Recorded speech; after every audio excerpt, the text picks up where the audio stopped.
A bright sunny day. A mountainous area where there are almost no signs of life. Only occasionally green blades of grass are seen somewhere. A rabbit is sitting among such green blades of grass. He chews his treat, listening. The earth, the sky are reflected in his eyes. Suddenly his attention is attracted by something that is there in the sky. He raises his head up. A huge bird hovers among the clouds, with two people on its back. The bird descends lower, preparing to land. White bird feathers fly around. One person looks down at the ground. Finally, the bird finds itself on a solid surface. It folds its wings, and two people jump off its back to the ground. This is the most remote place in the western region of the 100,000 mountains. The man asks Chen Fan if he even knows where they are. The younger boy immediately replies that, of course, he knows about it, and then proudly proclaims that he wants to stay here and build his own sect. The old man just silently looks at the smug and determined Chen Fan. He tells Daddy that whoever becomes a core disciple of the Kingshuan sect has two choices.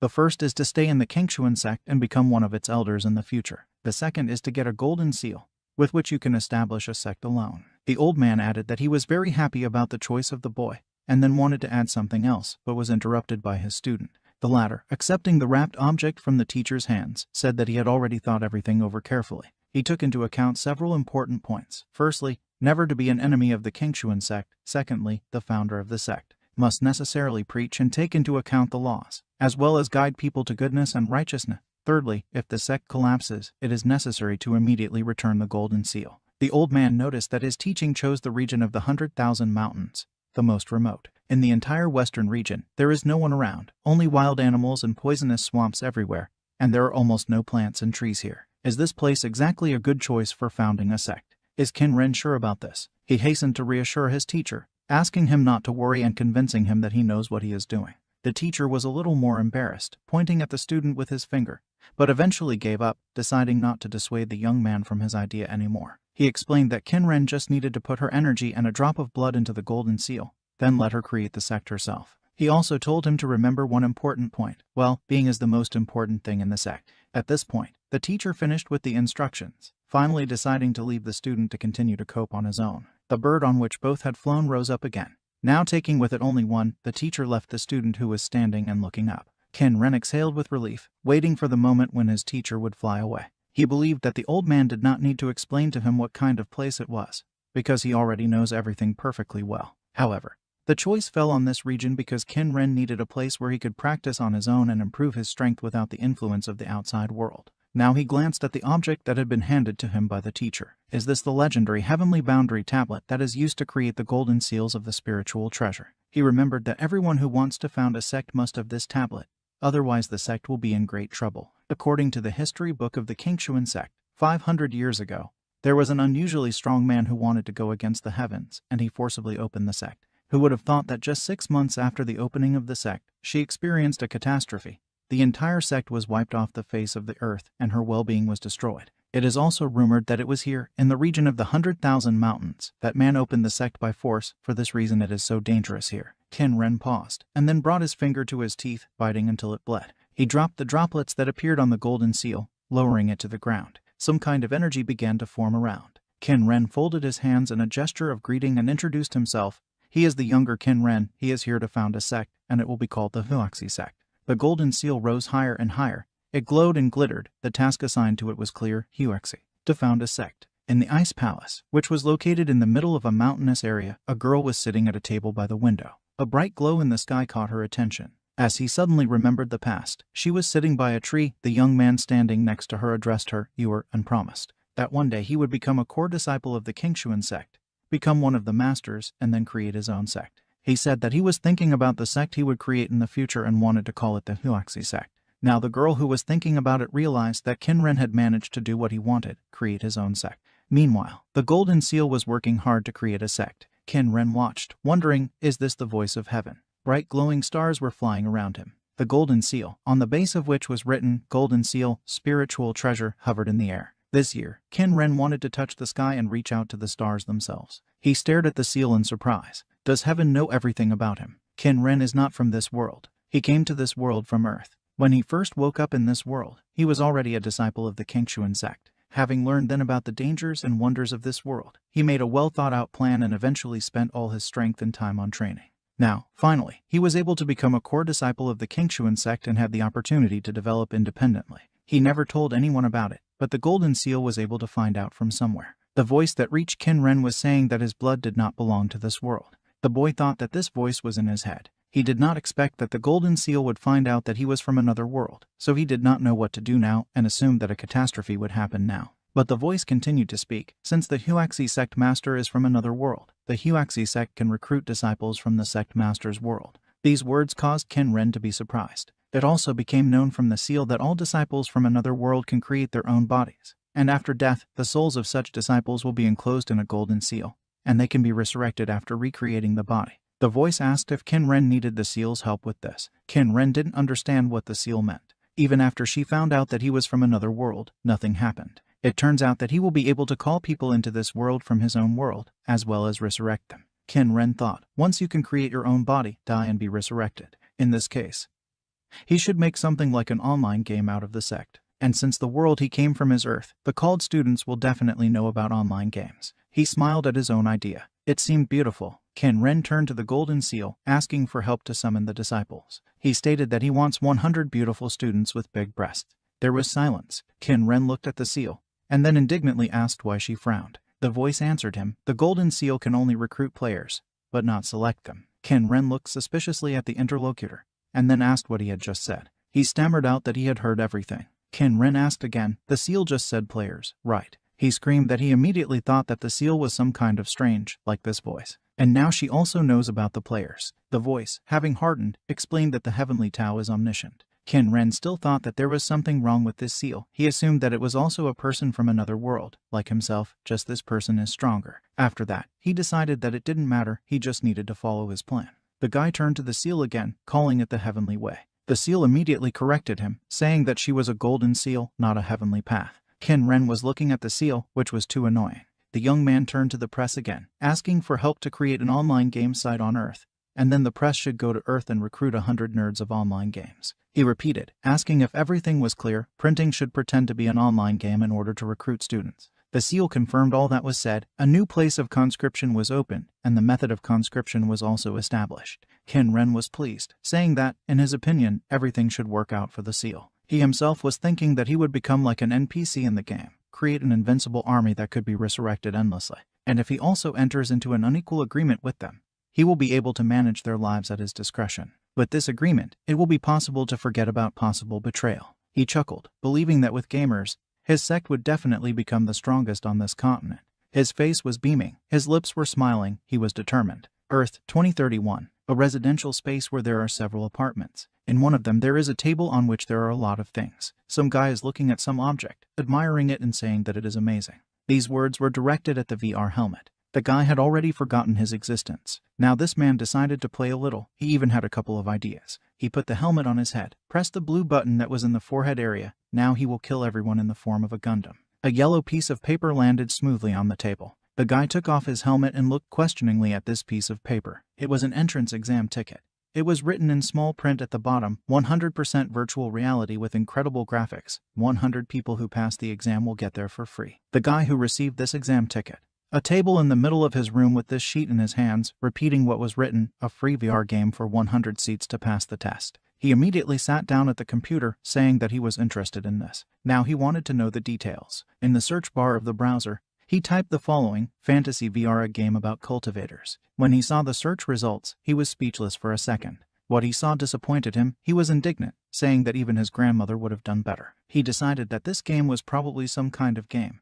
Otherwise it wouldn't have been given away for free. He flopped into bed, taking off his slippers on the move, deciding to go to bed and not waste time in vain. Later, he raised his head, turning back to the computer. Now he decided that maybe it wasn't a hoax at all. Anyway, he doesn't spend a penny, why not try? Now he was already lying on the bed with a helmet on, worrying about how uncomfortable this helmet was. He went into the game and was immediately surprised. It seemed to him that it was very good, and the textures were very realistic. The voice in the game welcomed the first beta player, informing that the game will use the appearance of a player from the real world. Players will also be able to search for clothes based on their appearance and parameters, and the default pain level is set to 5%. After completing the character setup, you will be able to enter the game, but before that you had to confirm your nickname. On the screen in front of him, you could select the parameters of the character. The guy looked thoughtfully at the screen that appeared next to him, and said that he had such an appearance which would not be particularly affected by weight loss. He shifted the slider in the direction of appearance, explaining that in any case he will be able to lose weight, but he will not be able to make a beautiful appearance by training alone. A voice in the game said that the confirmation and installation of the appearance of the character is taking place. The guy looked at himself and the result impressed him. It seemed to him that now he really looks much more beautiful. The nickname he chose was not occupied by someone, so the system asked if he really wanted to use Demon Flutist as a nickname. Smiling, the player enthusiastically confirmed the nickname. The actions are transferred to the hall of the Huexi sect. Chen Ren was standing on the steps. Something began to form behind him. He turned around, addressing the player who had just arrived. The demon flutist who appeared on the territory of the sect stood with his mouth wide open. He looked around and concluded that this game is simply amazing and looks no worse than reality, and the pain level of 5% feels like a mosquito bite. Over time, more and more people began to appear on the territory of the Huexi sect. Everyone was surprised at how realistic everything seemed here. Someone said that they seemed to be an isekai. One man noticed that this hall is very old and looks more like ruins, and later people noticed Chen Ren, mistaking him for an NPC. He smiled, because that's what he expected. The young man turned to the players, greeting them as disciples of the Huexi sect. He also introduced himself, Chen Ren, master of the Huexi sect. The crowd praised his appearance, saying that he looked like some kind of actor. Chen Ren asked everyone to look at the agreement. An agreement appeared before the players. They had questions about it. They used to agree with this in front of their monitors. But now what? Shouldn't they agree with the rules when they first enter the game?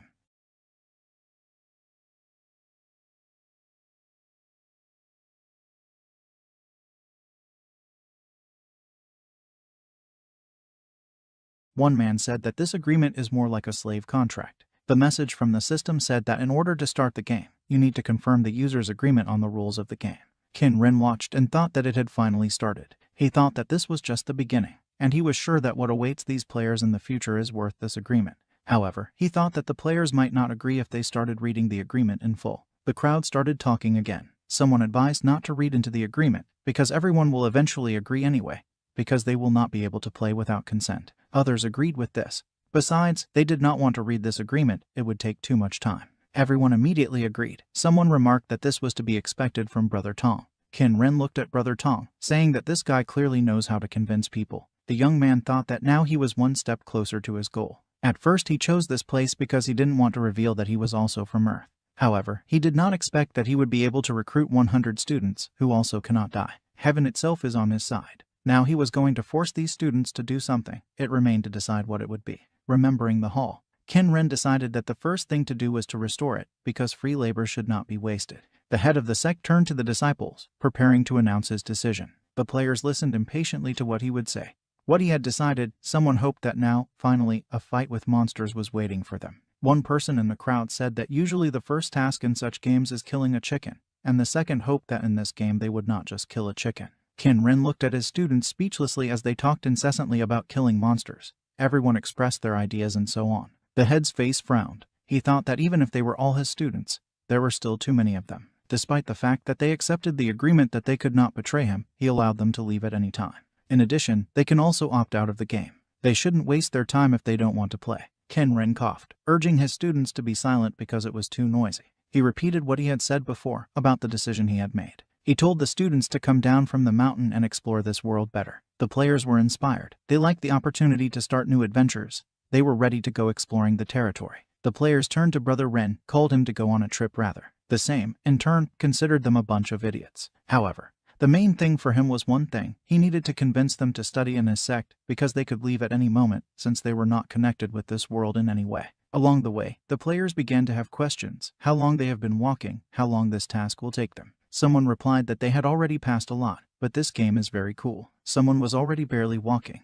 And there were a lot of them, because they had been walking like this for an hour and a half. Chen Ren silently commented on their conversations. What did they think? This is not a walk. They were almost there now. Suddenly, Chen Ren stopped. He addressed the Taoist cultivators, saying that they should not be afraid of difficulties. They should train at every opportunity to strive for the Tao. He pointed his finger somewhere to the side, saying that he was the first test. A huge sleeping animal lay in front of the players. The crowd started talking again. The students said that the model of the monster is just perfect. He even breathes super realistic. This monster is called Shuang Huao. It is found at the foot of Mount Zongmen. Besides him, there are also many other monsters. As long as all these monsters are here, it will be difficult for the sect to extract nearby natural resources. So, killing these monsters is the first test for the players. Chen Ren announced that the students needed to kill 100 Shuang Huao in 3 days. The faces of the students were tense.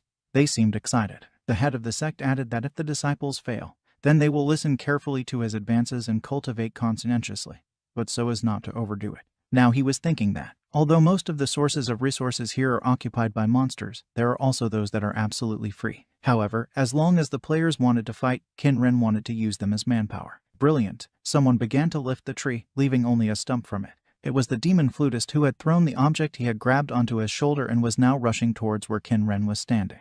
The guy ran past the teacher, and he just looked questioningly while the demon flutist, jumping into the air, wished death to his enemy. A demon flutist with a tree on his shoulder furiously ran at the enemy, wishing him death. When he got close, he swung his weapon, hit the monster hard. The other players looked on with excitement. The tree was cracked by the impact. Now that the whole picture was visible, one could see how negligibly small the demon flutist was compared to the monsters he attacked. There were whispers in the crowd that Brother Tong was in too much of a hurry. He even broke down a tree. His attempt to defeat the monster was unsuccessful. Now he was lying near the monster. Chen Fan touched his forehead with his hand, thinking about what a fool this Brother Tong was. Didn't the Golden Seal recruit nerds into the sect for him? Brother Tong, in Chen Fan's opinion, was more like a noob. A bump appeared on the monster's head from a tree blow. He woke up and got to his feet. A demon flutist was crawling in front of him on his knees. The monster was getting closer to the offender. Other players just watched it. One thought Brother Tong's pose was funny, because that's how they get up and pray for the new year. The other said he didn't think the beast would attack. The demon flutist opened one eye, then raised his head, looking up questioningly. The monster began to stomp. Even the ground shook. It was like an earthquake. The players did not understand what was happening.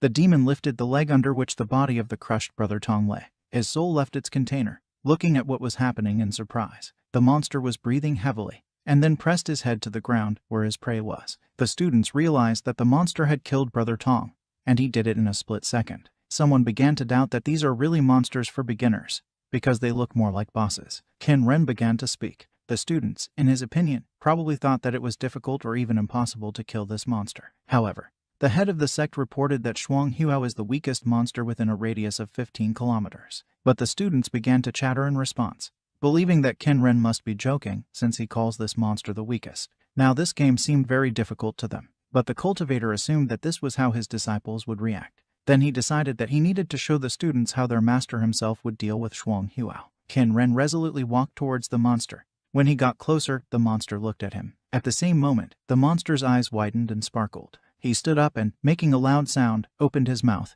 from which drool flew. Even the cultivator's clothes were fluttering due to the rising wind.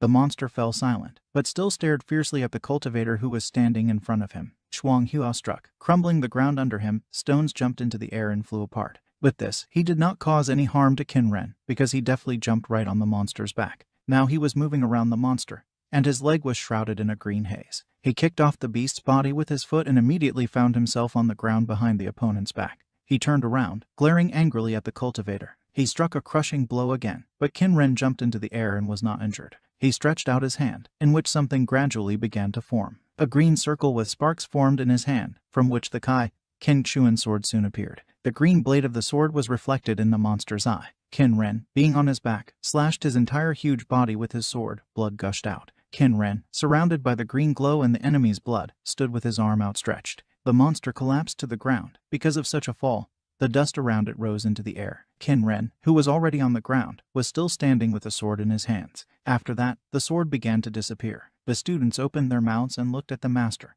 who had dealt with the monster so quickly that he had previously seemed incredibly strong to them. Now they started shouting Chen Fan's name, praising him and his cool sword. It seemed incredible to them. Chen Fan turned to the disciples of the Huaxi sect, asking if they remembered everything. There was an uproar among the students. Does Brother Ren really want to teach them this? Will they become as beautiful as he is? The students now wanted to follow their brother and study hard. Chen Fan was pleased with the result of his work. The first stage was completed. In the hall of the Huaxi sect, a disciple who had died earlier began to appear. Brother Tong came back and didn't understand what was going on yet. After that, he was torn with indignation. It's crazy, how can a monster at the start kill a player in a few seconds? He intended to go out and wanted to take the others with him.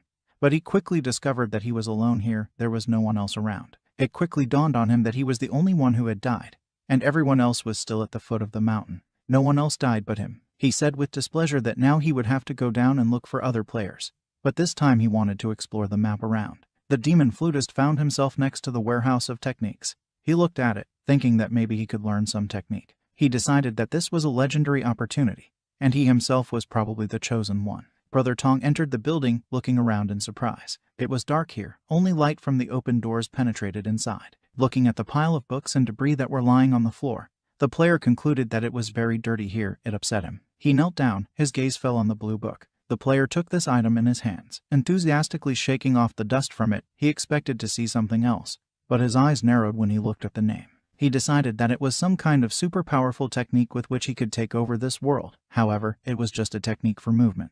Indeed, the book in his hand was about the technique of rapid movement. Upset by such a find, the demon flutist threw the book on the floor, calling it garbage and saying that even a dog would not teach such a thing. With quick steps, he walked away, leaving the book he found lying on the floor. The warehouse was empty. The doors were still open. Very quickly, the demon flutist changed his mind, returning inside and grabbing the blue book again. Now he looked at her doubtfully, noticing that even for free he would not teach this technique. In the next scene, with a book in his hands, a demon flutist was walking along a path between trees. He opened the book, deciding that he could take a look at its contents once. A voice was suddenly heard behind him. A man was addressing Tong and asking what he was holding. The frightened player began to hide the find. He decided that no one should find out about it. Tong turned around and saw Qin Ren, an NPC, standing nearby and smiling. The student saw Master Ren and excitedly put the book in front of him, showing it to the teacher and saying that he wanted to try to learn this technique. At this time, he was thinking that he should not hide something from the master, otherwise he could be excluded from the test at any moment. Qin Ren saw the book and stretched out his hand. The book instantly flew from the hands of the disciple into the hands of the master. The master read the title, The Technique of Quick Step. He returned the book to the student and turned around, about to leave, after which he said that His is the most common technique in the world of cultivation, and it has no special value. However, for novice cultivators it is a great option, so it can be used for practice. The master also added that the demon flutist can practice in the Gongfa Hall, sit cross-legged and meditate, providing the secret kingdom of Gongfa. He waved his hand as if saying goodbye to the student. The disciple was fascinated by the back of the man, who added that the master can only help pave the way, and the result depends on the disciple himself. Qin Ren turned his head, looking at the player. His last words were that the student needs to work hard, because the result depends only on him. In the hall, Gong Fa was sitting on the floor with an open book. He was not surprised that he did not understand anything. It turns out that you need to meditate. He closed his eyes, adjusting himself and trying to concentrate. Suddenly, a blue glow began to appear above his head. Soon he was standing, and there were silhouettes around him showing the movement technique. The student realized that this is the technique of a quick step. In the next scene, blood is pouring onto the ground. It drips from the hand of a man who is breathing heavily. This guy seems to be seriously injured. His clothes are torn in the area, wounds not only on his shoulder, but also on his head. This disciple had come together in battle with Shuang Huao, who was now rushing straight towards the wounded man. The monster hit the ground in the place where this young man was standing, but he managed to jump aside in time, thereby saving his life. The kid thought he still had a chance, and the monster, glaring at him, glared at him. After a couple of seconds, this kid was already lying on the ground.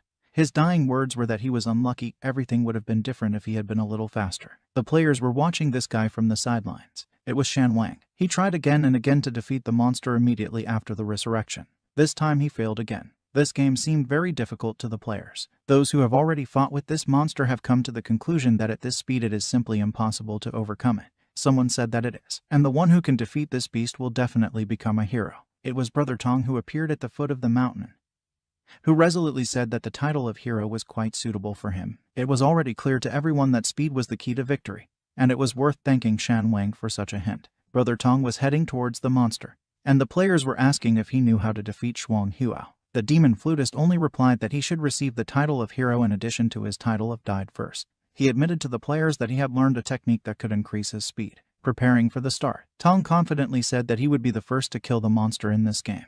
The monster stood motionless. Tong rushed at him at breakneck speed. Shuang Huao's eyes widened in surprise. According to observers, it looked promising. They decided that Shuang Huao was scared and wished their friend good luck, hoping that he would kill the beast. But Brother Tong failed. The monster hit him with his nose. He flew high into the air. The players only looked at this failure, distorting their faces with discontent. The demon flutist died again. He went berserk, shouting that he was tired of this shit game. Afterwards, he noticed Shan Wang, who had also died earlier, and asked him if he was tired of dying and why he was in such a hurry to meet his death. Shan Wang, without turning around, began to tell a story. Once a climber, George Mallory, was asked by journalists why he needed to climb Mount Everest. Shan Wang asked Tong if he knew what the climber said, but immediately gave the answer, because it exists. According to George, life should be full of challenges. So now that Shan Wang has a task before him, he feels that he must fulfill it. It was a challenge for him, After all that was said, he decided to hit the road. Tong, who was pulling his hand towards his friend, asked him to wait.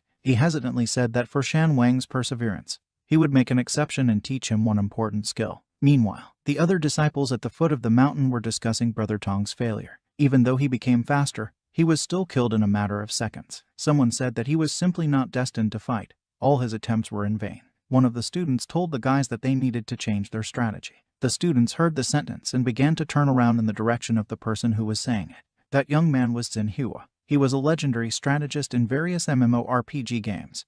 His guild occupied countless of the first monster kills in the dungeons. The players couldn't believe that this person was really Manhwa. Everyone thought that someone just took his nickname.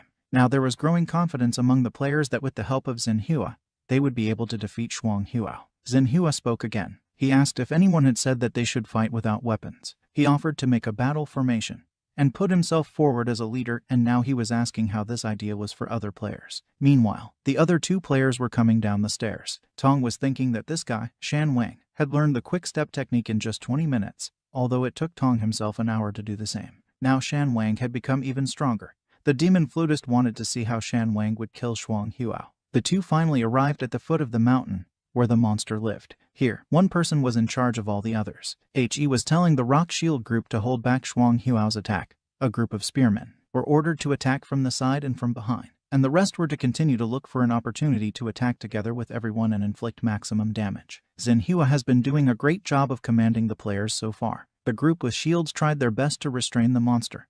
The spearmen attacked from the other side, doing everything as they were told. Manhwa told those who had already broken equipment to immediately run to him for a new one, since there was no time to lose in the fight against Shuang Huao. The battle was in full swing. Shan Wang watched from the side, saying that the guys would not be able to continue at the same pace. In his opinion, even if there are a lot of people, but the average strength is low, in any case, the players will lose. Tong listened attentively to his comrade. The monster was fighting back against the attackers. Manhwa told the Rock Shield group to keep holding on while the rest had to attack again and again. He himself thought that their situation was unenviable, because the spearmen simply did not have time to attack. One disciple told Manhwa that there were less than a third of them left, and another reported that they had only one spear left, and the rest seemed to have equipment left. Manhwa commanded again, this time telling everyone remaining to head towards him and prepare for the final attack. In front of everyone, he rushed at the enemy with a spear, shouting for everyone else to attack too. The monster was looking at a bunch of people, breathing heavily. He got up on his hind legs, intending to trample everyone in his path. Manhwa, standing right next to the danger, seemed quite alarmed. He looked up at the beast calling above him. Shan Wang concluded, this is definitely the end. He and Tong were still watching from the sidelines for everything that was happening here. The monster struck a crushing blow. After the blow inflicted by the monster, only the lifeless bodies lying on the ground remained from a bunch of people. All the players died. Brother Tong, now lying on the ground, said with chagrin that their entire formation had been destroyed, and also added that if he had not been so far away, he would have been able to deliver the final blow. This boss seemed invincible to him. In front of Tong's face were only the legs of Shan Wang, who was standing next to a comrade who had paid on the ground. He turned to Tong, deciding to tell him the truth. While this is a game, there is no invincible boss that cannot be defeated, and while Shan Wang is playing, he feels the need to win this battle, because this monster boss just exists. The players who had fallen on the battlefield began to appear in the hall of the Huaxi sect. Qin Ren was standing there as well. Manhwa began to doubt himself, already beginning to think that his legendary nickname was just a joke. Even though so many people have teamed up against one monster, they still haven't managed to defeat it. Even with the #1 leader, they still lost this fight. Someone started clapping. Qin Ren addressed the disciples of his sect, saying that now they know how cruel this world is. The master stood in front of the players and continued to speak, saying that even with the cultivation of the peak of the Kai purification sphere, it still takes a lot of strength and effort to defeat Shuang Huao. Of course, it is impossible to cope with this at the initial stage of body hardening.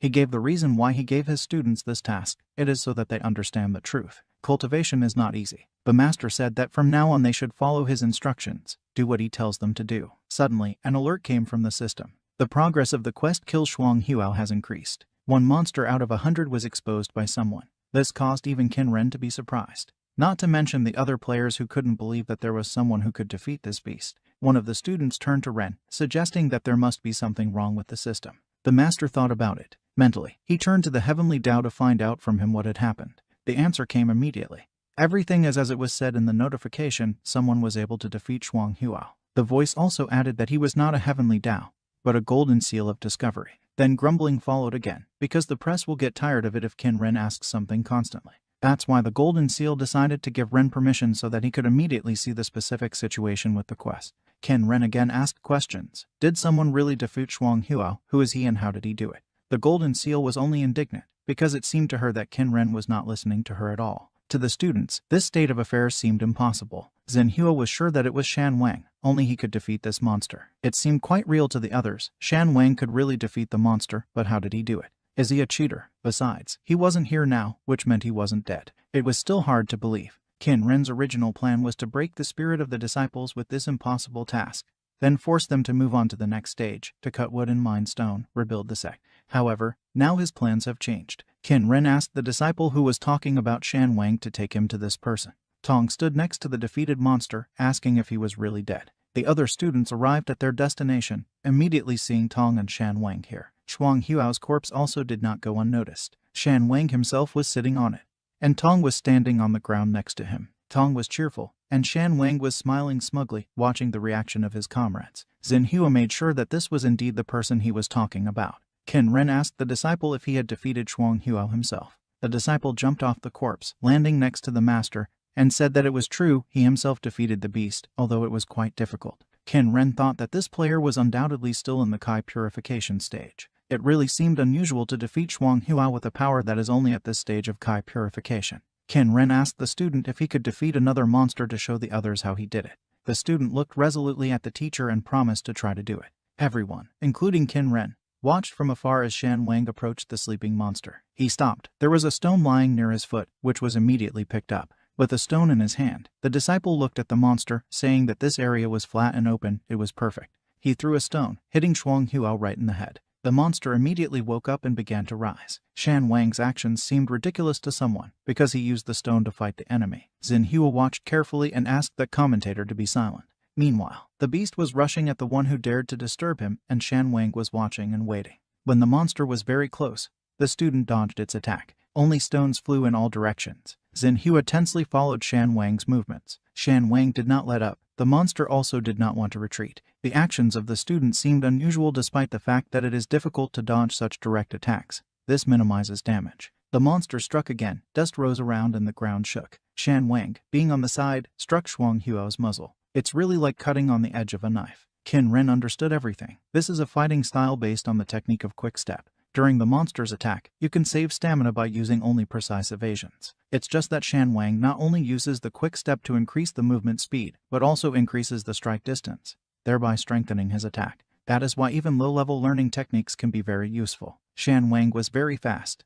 He moved so that he was almost invisible. Shuang Huao did not have time to touch him. Shan Wang did not receive a single blow during the battle, while Shuang Huao himself had already received several blows. The disciples had no doubts now. Shan Wang could definitely kill this monster. Everyone was sure of it. The student was standing in front of the monster, and the monster was looking at him. Shuang Huao was preparing to attack, and Shan Wang knew that he had to be ready, because the enemy would use a large-scale attack. Qin Ren calmly watched. The faces of the other students reflected surprise. Angrily looking at his opponent, Shuang Huao struck, but the disciple jumped up, again not even allowing himself to be hurt. This tactic of his amazed observers. Shan Wang used the hatchet, from above striking a decisive blow right on the monster's head. Shuang Huao fell, his eyes rolled back. The notification from the system came again. The progress of the quest kills Shuang Huao, 2 out of 100. After his victory, the disciple carefully lowered himself to the ground. Smiling and crossing his arms over his chest, Qin Ren said that it was not bad. After winking at everyone gathered, Shan Wang asked if they had learned what had been demonstrated to them. Qin Ren was almost indignant. How dare this disciple imitate him?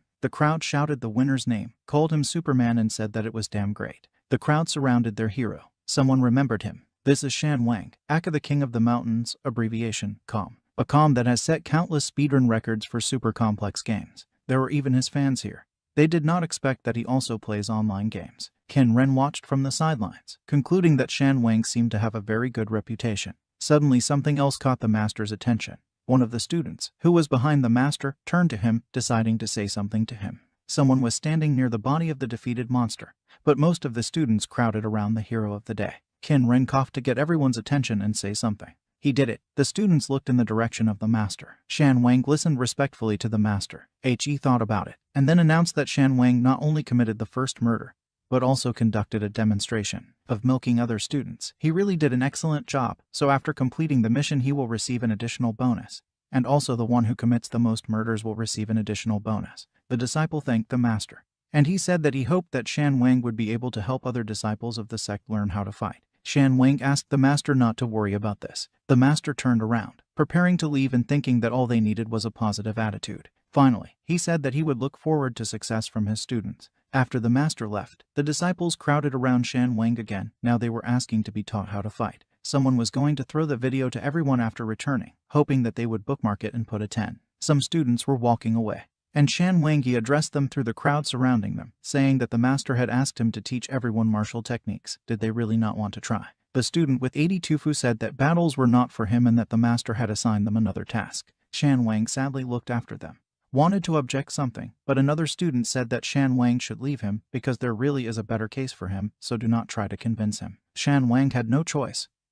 He immediately agreed. Sunny clear weather. Birds are sitting on the roof of the building. Tong was outside the main hall of the Qingshuan sect and was cursing. He was upset because he was the first to discover the quick step technique, but in the end, Shan Wang coped with the task. And Tong can't learn his fighting style in any way. Tong was also confident that this amazing cultivation game would be a hit in the future, so if he couldn't close the gap now, all the bonuses would be snapped up. Suddenly, Tong began to look around, having discovered something. Here it is, what he was looking for. Meanwhile, at the foot of the mountain, Shan Wang was standing in front of another monster. While the other disciples were training at a fast pace, he was going to kill another two-horned beast. Shan Wang called the enemy to him, saying that he already knew all his movements by heart. Suddenly, an alert came that another monster had been destroyed. This caused Shan Wang to be surprised. He was distracted. Shuang Huao was already rushing towards him at full speed. The disciple did not have time to react and met with a powerful monster attack, which instantly threw him into the air. Shan Wang died and appeared in the sect hall, annoyed that he had lost so stupidly, distracted by the notification. Brother Tong was also standing in the same hall. He seemed pleased and hummed some melody. Shan Wang realized that it was Brother Tong who committed the murder, so he decided that he had found some other new technique. Other students were discussing the new alert. They were thinking about who had committed another murder. The answer seemed obvious. It was Shan Wang. Meanwhile, Shan Wang was rushing to where the monsters live. He decided that he needed to act quickly, since Tong had probably found some new technique. The notification came again. Another murder. Shan Wang was shocked again, because he hadn't even managed to descend the steps yet. Brother Tong appeared from behind, happy and smiling all over his face. Shan Wang couldn't figure out how Tong had committed murder again. The disciple did not want to screw up. He believed that he simply had to kill the next beast right now. However, he was outpaced again. An alert came about the 5th monster killed. How is this even possible? Right now, Shan Wang was fighting the monster with all his might, dodging its attacks and thinking that it was not so easy to cope with the two-horned beast. A few students stood away from the hype and practiced. One of them said that they were almost done with a quick step, so they could try to kill the two-horned beast. Another suggested looking at Shan Wang again first. The alert came again. 6 beasts out of 100 was killed. The disciple was amazed at how quickly Shan Wang copes with killing monsters. However, it came to mind that they had all already seen how Shan Wang copes with enemies. It takes him a lot of time. Now, in such a short period of time, someone has already committed as many as 4 monsters. Someone suggested that other masters had appeared. At that moment, the students noticed Brother Tong, who was walking, looking around. They wondered what this guy was doing secretly from everyone.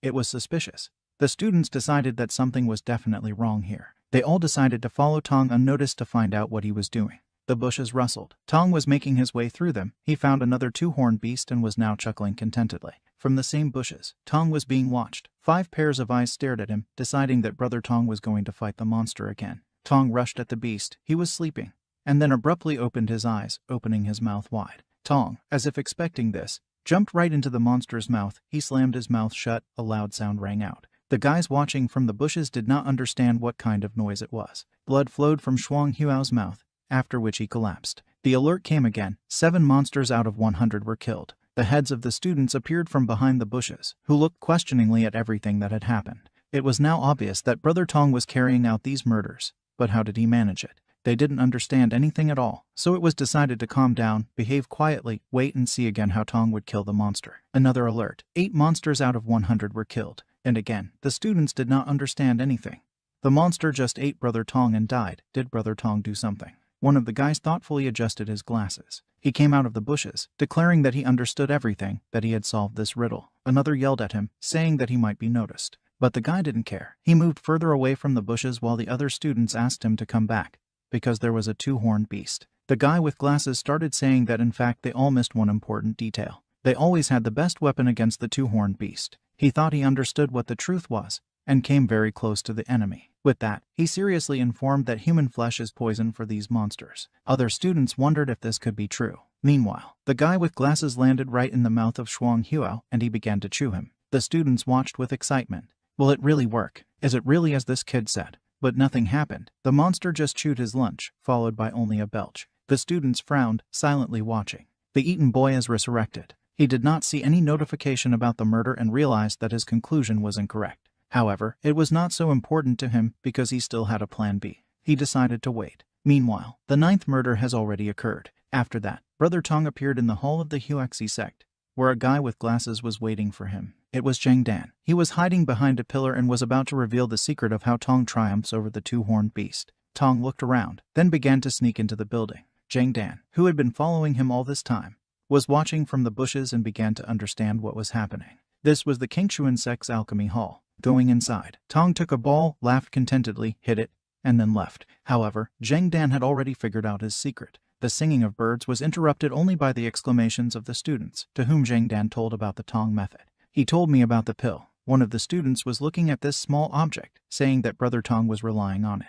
After that, he said that he also wanted to become stronger, and immediately put this pill in his mouth. Zhang Dan did not have time to stop his comrade. When he died, Zhang only said in chagrin that he had not told him to eat this pill. The student explained to the other two that what he was holding in his hands were powder pills that were eaten by a two-horned beast, which was why he died because of the explosion inside. One of the students said that Brother Tong just put a powder pill on his body and jumped into the mouth of a two-horned beast. Now the same student has decided that he has a better idea. He went out to the two-horned beast, openly declaring that he was going to kill him. Comrades watched these actions, hiding in the bushes. The beast quickly reacted to the player's cry. It opened its mouth wide, making a loud sound. It seemed to the student that this was a great chance, so he swung and threw the pill. It hit right on target, falling on the monster's tongue. The monster closed its mouth. The student, pleased with himself, concluded that there was no point in putting himself in danger because you can make an accurate throw. However, soon the two-horned beast spat out the item, it didn't work, and now the enemy was running at the disciple, attacking him.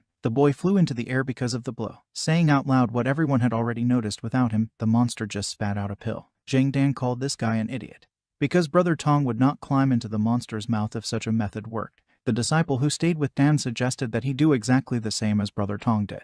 Dan agreed, but first decided that they needed to hide the unused pills. The notification of a new murder has come. Tong Joyous was in the sect hall, saying that he had killed another one. This was immediately followed by 2 alerts, 2 new kills, and the progress of the task, 12 out of 100. Tong was surprised by the 2 murders that followed each other. He decided that it was Shan Wang who was already so strong. However, he noticed that 2 players appeared in the sect. Something immediately cleared up in his head. The other students also discussed the murders happening very quickly. Someone thought that he was all the work of Shan Wang, but how could he become so strong so quickly? Something is clearly wrong here. Ken Ren was in the head of the sect's office, and Tufu was there, who reported that he had taken care of everything. He showed the skins to the master. Ken Ren said that it looked really perfect, really good work. These skins are a valuable resource for making leather armor, storage bags, and other containers. He also added that Tufu and other disciples who helped him made a great contribution to the development of the sect, so at the end of the mission they will deservedly receive their reward. The students thanked the head. Tufu turned to the head, saying that, in his opinion, the students passed the assigned task too quickly. The 2-horned beast is quite large. They do not have time to remove the skin from one, as they are dragged 2 more. Because of this, the quality of the skin deteriorates. The carcass is left for a long time without removing the skin immediately. Ken Ren concluded that this was very strange. It was amazing that a 2-horned beast could be defeated by someone with a hidden realm, but now they were even faster to kill. The master instructed Tufu to find more students who can't fight, so that they too skin, because it's not worth wasting material. Tufu obeyed. After that, other students came, who also had already done what the master asked for. They put down the bones they had brought with them and showed him. These were the bones of a 2-horned beast. They are very hard and serve as a good material for equipment. Ken Ren also promised to reward these students at the end of the mission. Gu Wanged, one of them, thanked the master. Meanwhile, the girl, Xiao Chunyan, was calling everyone to her because she had cooked the meat of a 2-horned beast. Now everyone had to try it. This did not go unnoticed by the man who was standing behind the girl. This man, Zhang Ren, drooled and said that it smelled so delicious that he really wanted to taste a piece. However, Gu Wang informed Zhang Ren that the head wanted to see him. Zhang Ren was a little saddened by this news. Ken Ren was drinking tea in his office when someone came to him. It was a frustrated Zhang Ren, asking if the head was looking for him. Ken Ren didn't understand what was wrong with this man and why he looked like he had lost his soul. He can still work, right? The master replied that he really called him, and then invited him to look at the raw materials and asked what things he could make from what was available here. Giant Ren looked at the bones and skins. He answered by starting the enumeration: spears, swords, daggers, bone whips, shields and armor. All this he can make from the available raw materials. According to him, a total of 10 pieces of equipment and several backpacks can be made. Ken Ren chuckled, noticing how quickly this man's mood changed. Behind the wall, someone shouted a disgruntled curse. Some person was indignant, asking who it was. Outside the sect hall, already at the foot of the mountain, Tong was torn with anger, asking who had robbed him. A student who approached Tong asked what had happened to him. An alert came from the system: 4 more new murders, total task progress 18 out of 100. It seemed incredible. However, Tong already understood what was going on. He poured curses on the unfortunate thief. The same disciple asked Brother Tong again what had happened. Zhang Dan, standing in the crowd, adjusted his glasses and chuckled contentedly, thereby attracting the attention of some players. He started talking to Brother Tong, told him that he had learned how to kill monsters in his way, and this way is much better than to Shan Wang. Tong asked with displeasure, does Dan think he has learned? Yes, this guy is just a thief. Dan is just a taunt not to say so, because the resources belong to each of them. A commotion began to rise among the students. They did not understand what was happening, but it began to dawn on them that these 2 horned beasts had been killed by Brother Tong. However, the method remained unknown. Zhang Dan also said that he would tell everyone the truth if the students wanted it. After that, it became known to everyone that Tong hid powder bullets on his body and so rushed into the monster's mouth. Among the students began to discuss what they had heard. Brother Tong was called reckless. Someone thought that his way was too strange, and someone on the contrary said that it was brilliant. However, the disciples decided to move, because they knew that in any case they would be resurrected. Now they must arrange a human bombardment of the monsters. The entire crowd of players rushed for pills. Someone thanked Brother Tong for this discovery, and he only tried hopelessly to appeal to the guys. Almost everyone ran away, and Brother Tong was very angry. He turned to Dan and started shouting at him, because this idiot told everyone, despite the fact that all the powder pills would immediately be sorted out. How was he going to use this method himself, since everyone knows about it now? Zhang Dan said that Tong was absolutely right, but also added that he did not need these pills. Tong asked what the joke was then. Looking at Tong with a determined and cunning look, Dan said that he had come up with a more effective way, which is why he was ready to sacrifice these pills. And this method consists in the fact that, in the hall of the sect, Shan Wang was reborn again. He was distracted again by the alert when 4 murders occurred in a row. He was lying on the floor and now he hit it with his fist. Already being on the street, he said that he thought he was the strongest here, and did not know that there are many masters stronger than him here. Now he felt he had to work even harder. Suddenly he saw 2 students nearby. They were talking too loudly. One shouted that he just needed to make a show. Dan said there was only one truth: the show-off frog will always touch your stomach. Dan reported that he always enjoyed shocked looks. This sense of superiority for him is the pinnacle of intellectual ostentation. Tong looked at this guy carefully, thinking that he was a little strange, but acknowledging that there was still some meaning in his words. The demon flutist thought that Shan Wang was using the game for training, and Zhang Dan was just enjoying it. Show-off clearly appears in his philosophy. Shan Wang appeared behind Tong, patted him on the shoulder and asked what was going on. Dan smiled, saying that here was another person who did not know the whole truth. Tong turned around, telling the show-off to explain everything to him himself. The guy himself decided to go and see how many powder pills were left. Shan Wang remained silent, only following Tong with his eyes. In the next scene, Shan Wang was already descending the stairs. His face seemed serious. He digested all the information he had received. Powder pills, and everyone copes one-on-one. That's what they were doing while he was trying to fight monsters. He remembered the words of Dan, who said that unlike other games, battles will no longer be the basis in this one. It made him frown. Do they really think that strength is not the most important thing? Shan Wang intended to prove to everyone that this was not the case. He intended to prove that the truth was valid. But while he was descending, another alert came from the system. Then the second, and then a few more. He stopped, startled. The guy concluded that this is a slippery slope, because in this way the guys will not last long. In his opinion, everything still depended on him. 2 more alerts have arrived. Shan Wang said that it was useless anyway, because they have a limited number of powder pills. After that, 2 more alerts followed. Once again, Shan Wang stood and convinced himself that the pills would run out very soon. However, the notifications still did not stop. The progress of the task was already 29 out of 100. The young man clutched his head. How can he fight if he constantly hears this sound? Very soon, progress reached the 99th murder. The sound of the alerts has stopped. Shan Wang froze, realizing that nothing else was happening. He ran down the stairs, thinking that the guys had run out of pills, which undoubtedly pleased him because Shan Wang decided that the last murder would be for him. He quickly found the two-horned monster, thinking that perhaps with this kill he could score the most kills and then get additional bonuses. He looked at the monster, thinking that he would become number 1 if he killed it. The student was still going to prove to everyone that strength is above all in this game. However, he suddenly saw something that caught his attention. In the monster's mouth was Brother Tong, who had already been chewed up. It was bad, because the last murder was taken away from Van. The monster ate Brother Tong, followed by a belch. There was no explosion, the monster was still alive. Shan Wang decided that this time the method with the pill did not work. He was glad that this stupid weapon did not kill the monster. This was to be expected, because the crooked path would not come to success. Shan Wang shouted, calling the monster to him, saying that his opponent was here and that he, Shan Wang, would defeat him in a worthy way. The two-horned monster was running towards the enemy. The cheerful Shan Wang was just waiting for this, but suddenly blood gushed out of the monster's mouth. The pill worked. The two-horned beast collapsed to the ground right in front of Shan Wang. A notification followed that the progress of the task is 100 out of 100. The task was completed successfully. Shan Wang completely drooped, his face instantly darkened. Near the sect, Xiao Chunyan was cooking a huge two-horned monster on a bonfire. Shan Wang was walking back from the battlefield, drooping and upset. He was walking, looking down. When he approached, Xiao Chunyan shouted at the top of her voice that the barbecue was ready. He looked at what was happening with a sad expression on his face. The guys celebrated the perfect completion of the mission. They flew into the food, devoured the meat, offering a drink to Xiao Chunyan, who cooked such a yummy. Someone in the crowd was also drinking for Brother Tong, because without his sacrifice they would not have been able to win. He just giggled in embarrassment. Shan Wang looked at the players hopefully for a moment, but eventually became sad again. He turned around to leave. However, one of the students noticed him, shouting his name. Shan Wang froze for a moment, then clenched his fists tightly and clenched his teeth, thinking that the guys could say whatever they wanted. The students began to raise their glasses to drink 3 times to the strongest player, Shan Wang. He immediately turned in their direction. The guys looked at him, smiling, and said that if it hadn't been for him, who killed the first two-horned beast, they might have already left this game. They said that it was amazing.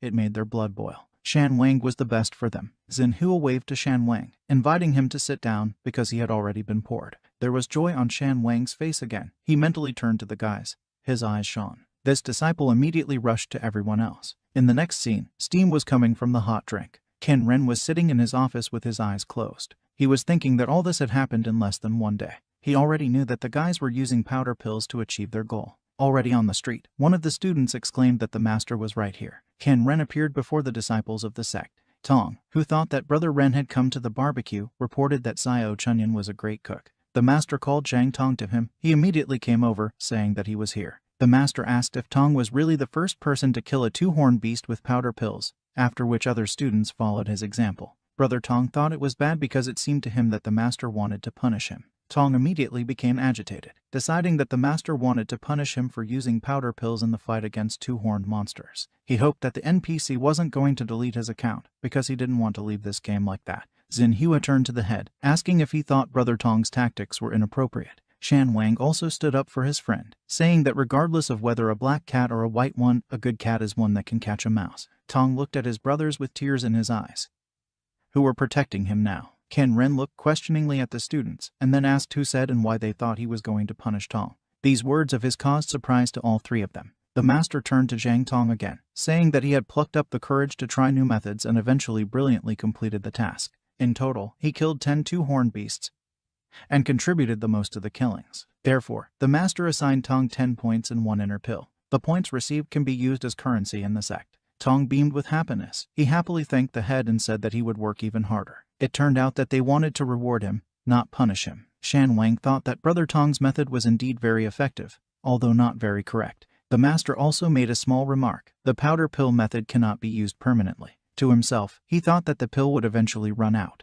Shan Wang rejoiced, deciding that, apparently, the one-on-one battle was still relevant. Now, Ken Ren turned to Shan Wang, who immediately responded. The master said that this disciple had killed 5 two-horned beasts, including the very first one, and had also trained other disciples, so his reward would be an inner pill and 6 points. The student thanked the head and promised to continue to try further. In addition, Ken Ren reported that Tufu, Gu Wang and Zhang Ren have made high-quality equipment for the sect, so each of them receives an internal pill. All 3 thanked the head. For some students, it was a revelation that there is also a reward for making equipment. Xinhua sat silently at the table, leaning on one hand, and sighed heavily. He looked rather sad. The master announced that all the listed awards will be officially issued tomorrow, and new techniques will be delivered to the Hall of Techniques. He also said that the inner pill is used to improve cultivation, and contribution points are used to exchange items and so on. If the students continue to get the skin of the two-horned beast, the number of points will increase, so the master advised them to work hard to become even stronger. Leaving, Qin Ren turned around and called Xinhua with him. He was no less surprised than the other students. Both came to the clan's office. Xinhua did not hesitate and immediately asked why the head needed him. The master said that although this time the young man was not awarded with an internal pill, it was very clear to everyone that his fighting abilities were extremely outstanding. Qin Ren handed the disciple a scroll, saying that the sect was giving him a task. The master told him to look at the scroll, which the disciple did, concluding that a map was drawn there. The weather was good again, sunny, warm, birds soared in the sky. The disciple was holding an inner pill in his hand. He said that she looked very strange, and thought that she would be disgusting to eat. At this time, behind Tong's back, Shan Wang had already brought the pill to his mouth, intending to eat it. When he swallowed the pill, everyone stared at him to see what would happen to him after that. A red aura rejoiced around Shan Wang. He stood with his eyes closed and clenched fists and seemed very tense, and then abruptly opened his eyes. Everyone started asking if he felt any changes. Looking at his hands, Wang said he felt like he was stronger than before. Also, now he could view personal information. He was looking at a window that popped up near him, in which all his basic information was indicated.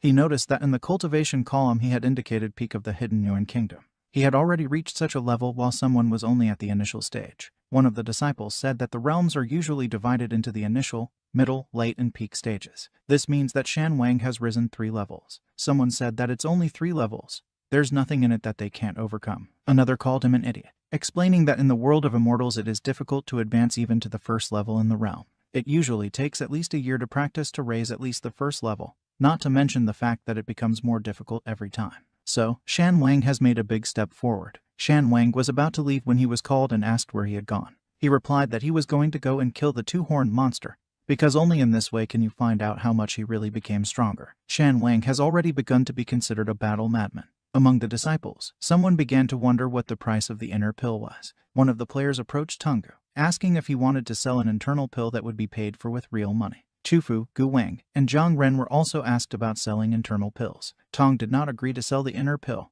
because he was going to use it himself, but Tufu, Gu Wang, and Zhang Ren decided to sell their own because they did not like fighting anyway. The auction has started. Someone offered 100, someone 200, then the bid rose to 400, and then to 500. As a result, there was a person who offered 1,000. This person turned out to be Zhang Dan. Someone asked him why he was giving such money for an item of improvement at an early stage. The young man replied that the rich have their own quirks. Now he was talking to 3 disciples who were going to sell pills. He said that he only needed 1 pill, so the rest of the students should figure it out for themselves. Some students suddenly raised the bid to 2,000. Dan turned around to see who was taking away his superiority. It was Xinhua. He added that he would take all 3 pills. Dan began to get indignant, asking why he needed so many internal pills. Xinhua just spread his hands, saying that the rich have their own quirks. Besides, he didn't say that he was going to use all 3 pills alone. Xinhua started saying that in that case, these 3 inner pills. Dan said that this guy is a damn rich man, so it seems no one else is bidding against him. Tong raised his hand, asking everyone to wait. Dan was in shock, not knowing what to expect from this man. Xinhua became agitated, thinking that Brother Tong was constantly doing some strange things. The young man decided that if Tong raised the price to 3,000, then he would have to raise it to 4,000 to get the pills. Xinhua raised his index finger up, raising the bid to 3,000. The pills should belong to him. Tong and Dan stood in shock. Xinhua noticed that Brother Tong seemed stunned, because he did not expect the price to rise again. The young man was determined to win this auction. Scratching his neck, Brother Tong said that he didn't really want to buy pills. On the contrary, he wanted to sell his own, but since Xinhua is ready to give as much as 3,000 for them, it's worth thanking him for it. Tong said that Xinhua is really good. Xinhua only looked at Brother Tong questioningly. A disciple who had previously wanted to buy a pill from Tong said that he had not previously intended to sell it. Tong explained, he just decided that they wouldn't give much for it. That's why he didn't want to sell, and when he found out that they were offering more than 100 for the pill, he just didn't have time to intervene. But now Tong sold it for 3,000, which he was incredibly pleased with. He thanked Xinhua again. The other students started saying that this young man was very generous. Xinhua smiled nervously, thinking that his reputation as a strategist had been destroyed in this game. In the sect study, a cultivator held an inner pill in his hands. Qin Ren was saying out loud that the task of killing 100 two-horned beasts was completed. He repeated it several times. 100 two-horned beasts. The master looked at the pill and laughed. At some point his laughter, coupled with his facial expression, began to seem creepy. Qin Ren sat thinking and decided that he was a little distracted. There was a large amount of internal pills in front of him. 100 inner pills were extracted from 100 two-horned beasts. but he only gave 5 as a reward. It was a very good deal. The rest of the students can only get points, but as long as they increase the number of points consumed, they will still actively complete tasks. According to Qin Ren, any capitalist would cry from what he saw. Now the head of the sect was at the peak of the Dongming realm. If he took 50 internal pills at once, he would be able to break through the realm and reach the Yaoguan realm. However, he decided to postpone these pills for a while. He touched them and they disappeared. He was looking at his hand. One of the fingers was wearing a ring that had pills in it. He stared at him in silence, lost in memories. Once, Yu returned to him, saying that she had a gift for him. She was hiding something in her hands, and then she held out her palms, showing the ring. Qin Ren then said that it was a priceless storage ring. He asked if the girl really wanted to give it to him. She turned away resentfully, saying that he would not get it if he did not want it. But the young man hurried to convince her he would take it. He would take it. He accepted this gift. The girl agreed, and then said that she was returning to the Ice Palace so soon, because she'd be in trouble if anyone found out she'd snuck out. Qin Ren put the girl's gift on his finger. Right now, he was thinking that his sect should become stronger as soon as possible. Only then would he have the strength to fight the Ice Palace. At the hall of the sect, someone indignantly shouted that this was too much. The students found out that it takes 1 point to study the technique, and it lasts for an hour. The question arose whether the score would be wasted if the student failed to learn the technique. Moreover, there were also those who did not kill 2 horned beasts. These people do not have points at all. Tong asked the students to pay attention to the fact that points can be traded. One student shouted at him, saying that they didn't need it, because in the end Tong would still sell them to a rich man who would offer a lot of money, and the others wouldn't get anything in the end. He added that the damned merchants and the damned rich spoil the whole game.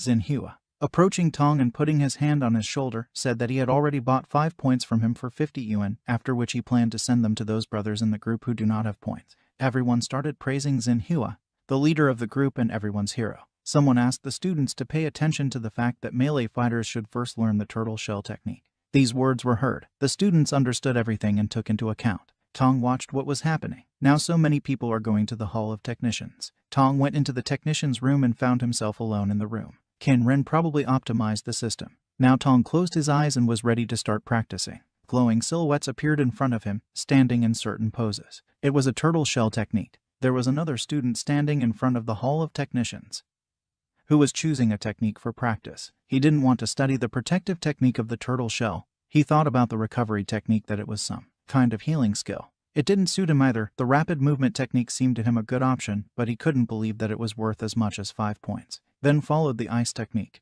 Haramaru looked at it enthusiastically, deciding that it was a skill specially created for him. He liked the ice technique the most, and in the end his choice fell on it. In the next scene on the street, someone was counting 47, 48, 49, 50. The student reported to the leader that all team members had finished their training and gathered. Xinhua said it was great. He led his team resolutely. They were moving in a crowd, but suddenly stopped. The students stared ahead, stunned. Shan Wang was sitting on the many corpses of 2 horned beasts. Xinhua asked if he had killed all these monsters. Shan Wang replied that he had killed 25 of them. After that, he jumped to the ground, saying that he was tired and would go to the sect to rest. He really looked unimportant. Jian seemed tired and battered. Leaving, he told the guys to show what teamwork is. Xinhua told Wang to go rest, and when he came down, he wouldn't surprise the 2 horned beasts here for a long time. Xinhua also said that there was an update in the Hall of Techniques, so Wang should not forget the new techniques, since he managed to get so many points. One of the students asked why the leader told Shan Wang about this, because they wouldn't be able to catch up with him that way. But Xinhua replied that it was all nonsense. They were all like brothers in the same clan. Shan Wang was already approaching the Hall of Technicians. He concluded that it was not worth overexerting himself so much, because after killing 25 2-horned beasts, he felt so exhausted that he barely climbed the stairs. Haramaru passed by Wang. Shan turned in his direction, surprised. Was it possible to set such a low height in the game? Meanwhile, the fight with the 2 horns was in full swing. The defeated monster fell to the ground. It turned out again.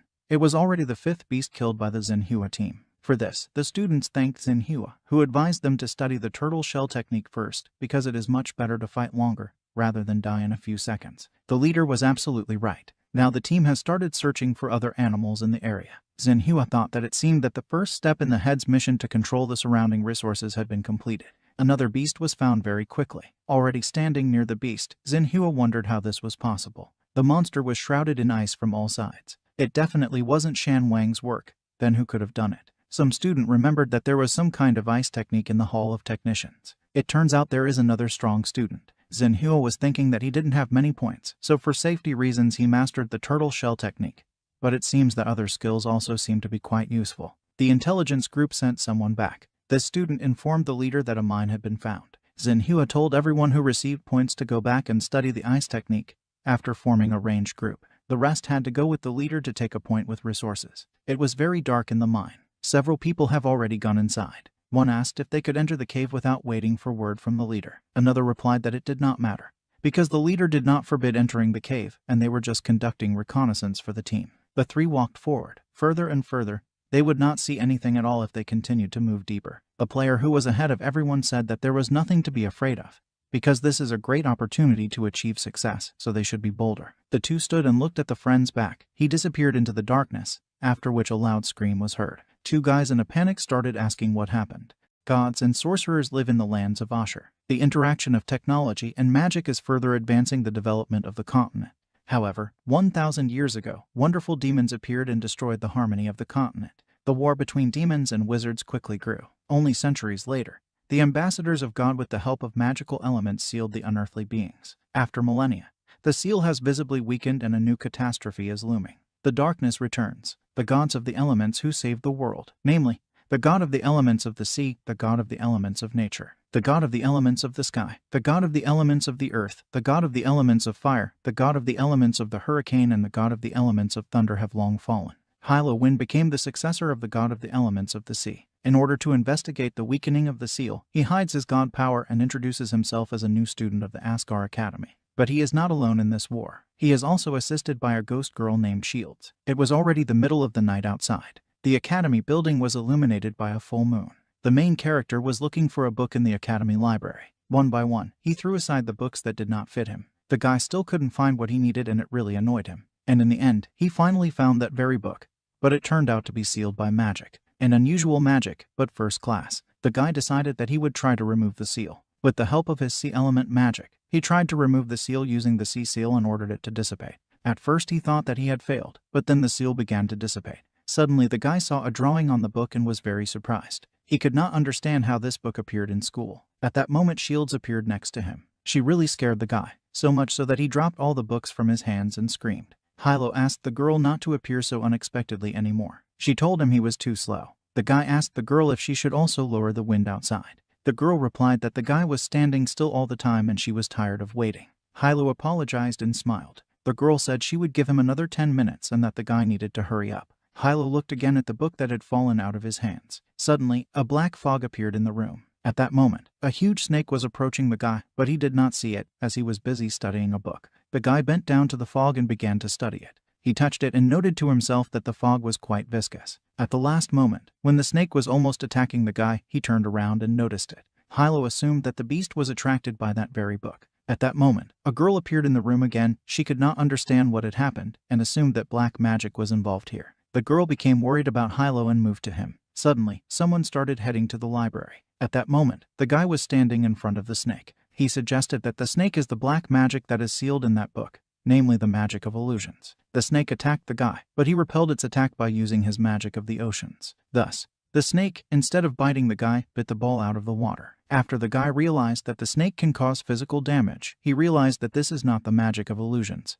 but the magic of summoning. At that moment, the girl approached the guy and said that an inspector was coming to the library and they should immediately retreat. Only after that the girl noticed that there was a huge black snake in the room and was scared. She asked Hylo about what she was doing here and where she came from, but he didn't answer anything. Since the guy needed to leave the library urgently, he began to call on the elves who live in the ocean to help him defeat the snake. A strong stream of water hit the snake and hit it right in the mouth. It worked and the snake was killed. At that moment, the inspector was already approaching the library and heard a voice coming from there. He went into reading room number 3. Shields heard footsteps approaching and realized that things were bad. The girl told the guy to hurry up as the inspector will enter the room any minute.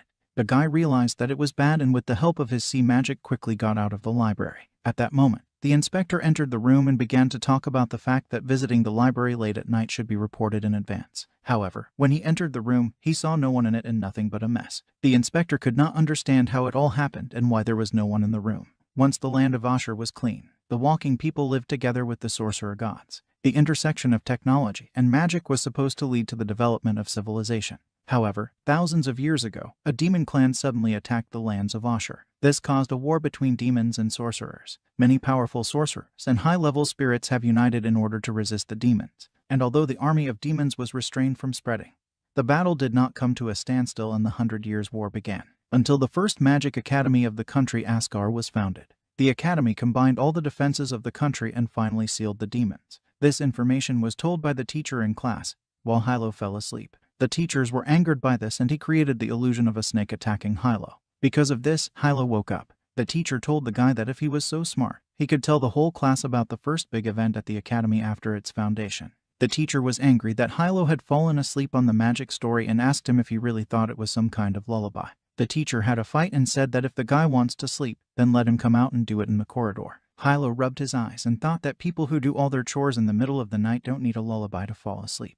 After that, the teacher continued to speak and said that in this way, the demons were sealed until today, restoring order to the earth. Hilo was punished for falling asleep in class. Hilo was in a scar because the demons who were sealed by the talisman began to get out. After school, the guy stood against the wall in the corridor in full view of everyone, and the students passing by laughed at him. Hilo thought that all this happened because of that big snake in the library that attacked him at night. Shield suddenly appeared. She also began to laugh at the guy and called him the Sea Lord. She said that the fact that Hilo was punished was very annoying. After that, the girl asked if she should tell everything that happened to Grandpa Hai and the others so that they would spare Hilo from punishment. The guy replied that the girl should not say such a thing, because if it were not for grandfather, he would not have found himself in such a situation at the Asgard Academy. After Shield saw that the guy was upset, she began to support him. Shield said that next to Hilo there is a very powerful spirit partner, namely herself, who follows him everywhere. She said that the guy should pull himself together and pull himself together. However, after that, the girl thought that despite her words, he needed to find the reason why the talisman had weakened. She also thought that she would have to face an unknown enemy and she must protect Hilo at all costs. Shields wanted to turn to the guy and say that he should forget everything she said to him. But when she turned around, she found that the guy was no longer there and was surprised at how quickly he left. The guy was walking and thinking that he always sees the same drawing everywhere. Suddenly Shields yelled at the guy and told him to stop ignoring her. In response to this, Hilo replied that, in fact, the bell for recess had already rung. The girl asked the guy how he could say such a thing and reminded him that even if Hilo is the only acting ruler, he still holds the title of Lord of the Seas. Shields also added that he has the ability to ride the waves, summon the life of the 7 seas, and even the beasts of the abyss will listen to his call, and he thinks only about the seal all the time. The girl asked the guy if he was sure he had seen the seal sign. In response to this, he said that he could not be mistaken because he had seen this sign before on a sealed book in Grandpa Hai's collection. The girl replied that once it was the seal that plunged the country's secret organization into chaos. Their actions were suspicious, and their tracks were all over the country. But everything connected with it disappeared without a trace after the war. The girl asked the guy if he thought that the seal had something to do with the weakening of the talisman. Hilo replied that Grandpa Hai's guesses must be correct. This academy has already been imbued with an unknown force. A guy and a girl were walking down the street. At that moment Shields turned into a kitten. She said that being in human form is much more convenient for her. The girl told Hilo that he looked very thoughtful and asked him if he was thinking about printing. The guy replied that the fact that the seal appeared in the academy library indicates its connection with the academy itself. But since he's new to this place, he can't get enough useful information and couldn't figure out which direction he should move in now. The girl at this moment in the guise of a kitten was sitting on Hilo's shoulder. Suddenly she said that the guy smells unusual and yesterday there was no such smell. This made the girl think and seemed very strange to her. Suddenly, someone on the street shouted that everyone should make way and give way so as not to interfere with Miss Cindy's walk. The guy and the girl looked in that direction and saw the carriage. A girl with blonde hair and a guy with the same blonde hair, who looked like her brother, got out of this carriage. Shields asked Hilo about who it was and why there was such a big crowd around her. The guy replied that it was Cindy Sandal, member of the student council of the Asgard Academy. Cindy stood in front of the academy's doors and looked at her. The girl was glad that she had finally returned to the academy and would be able to meet her dear sister,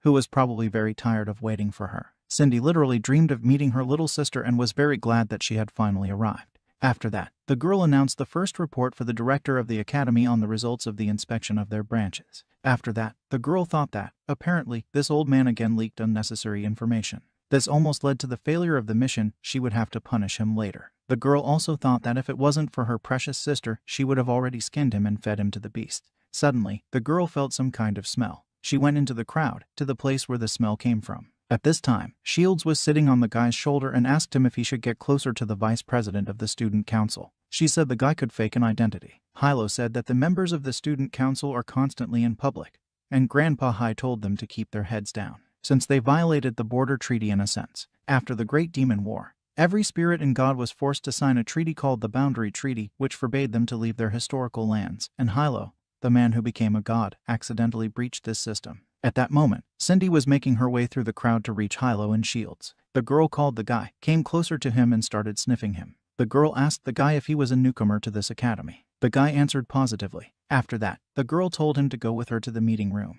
She also added that the guy can't refuse. 4 heads were sitting in a dark room. They looked very strange. One of them looked like death with a sign, and all the others were just flying heads. Near the man in the robe sat the same snake that attacked the guy in the library. The man in the robe said that little miss from the Sandal family had found a newcomer who was hiding in the library. They were thinking about what they should do now. One of the heads said that the Sandal family gave them a lot of problems and this newcomer with an unknown past. The head added that their actions may be limited. In response, the man in the robe said that there was no need to worry because the smell was already imprinted and now they should just wait for the two to start fighting each other. Cindy stood in the Asgard Negotiation Academy and thought that the aura of the seal emanated from the newcomer. The girl thought that the guy could be a member of those heads.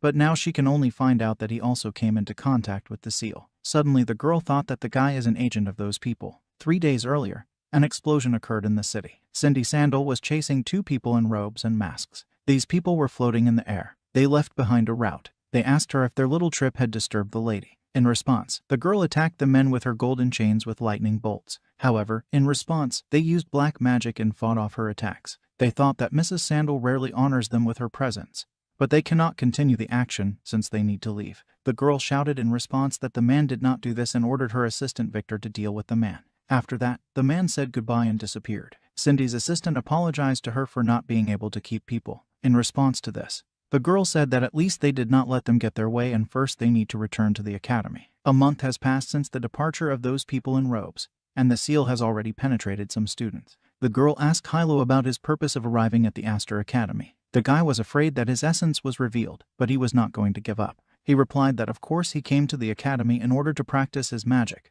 because there are definitely many opportunities in this place. The girl realized that just like that the guy wouldn't listen to her and ordered her assistant to do something. With a flick of his finger, Victor summoned some kind of magic. Hilo realized that it was a high-level magic barrier and the room was completely blocked. Cindy already wanted to kill the guy. At that moment, thunder appeared in the sky. Other members of the student council saw this and realized that Mrs. Sandal was picking on the new guy again. At that moment, in the meeting room, the fighters in golden armor that Cindy had summoned were attacking the guy. But he didn't give up so easily either. The guy easily dodged their attacks. He shouted at the girl not to go that far. After that, the guy used water magic to bind all the knights. The guy turned to the vice president and asked her what she meant. The girl replied that to her surprise, she feels the hidden strength of the guy and he seems to have potential. Hilo realized that the girl was ignoring him. He said that if this continues, he will be forced to go to the professor to sort it out. At that moment, the guy thought that it was good that shields stayed outside. Suddenly Victor attacked Hilo on the back and hit him on the back of the head. The guy flew into the wall and left a hole in it.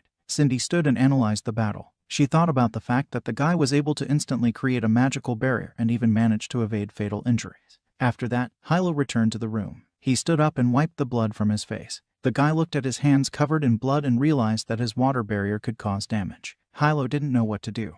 Hilo stood all wounded. Drops and threads of water were floating in the air around him. Cindy told the guy she was giving him one last chance. She asked him to tell her about Asgar's plans. The guy thought that a magic barrier was installed in the room and therefore he was unlikely to be able to escape. And after he uses his powers, it will be quite difficult to avoid suspicion. However, the guy decided that he would not use his powers, then there might not be any later. Cindy ordered Victor to attack Hilo again. The guy created magical silver chains and let them fly towards Hilo from his hands. On one side, Victor, with chains that had sharp blades at the end, was flying at Hilo. On the other hand, a knight in golden armor, summoned by Cindy, was attacking the guy.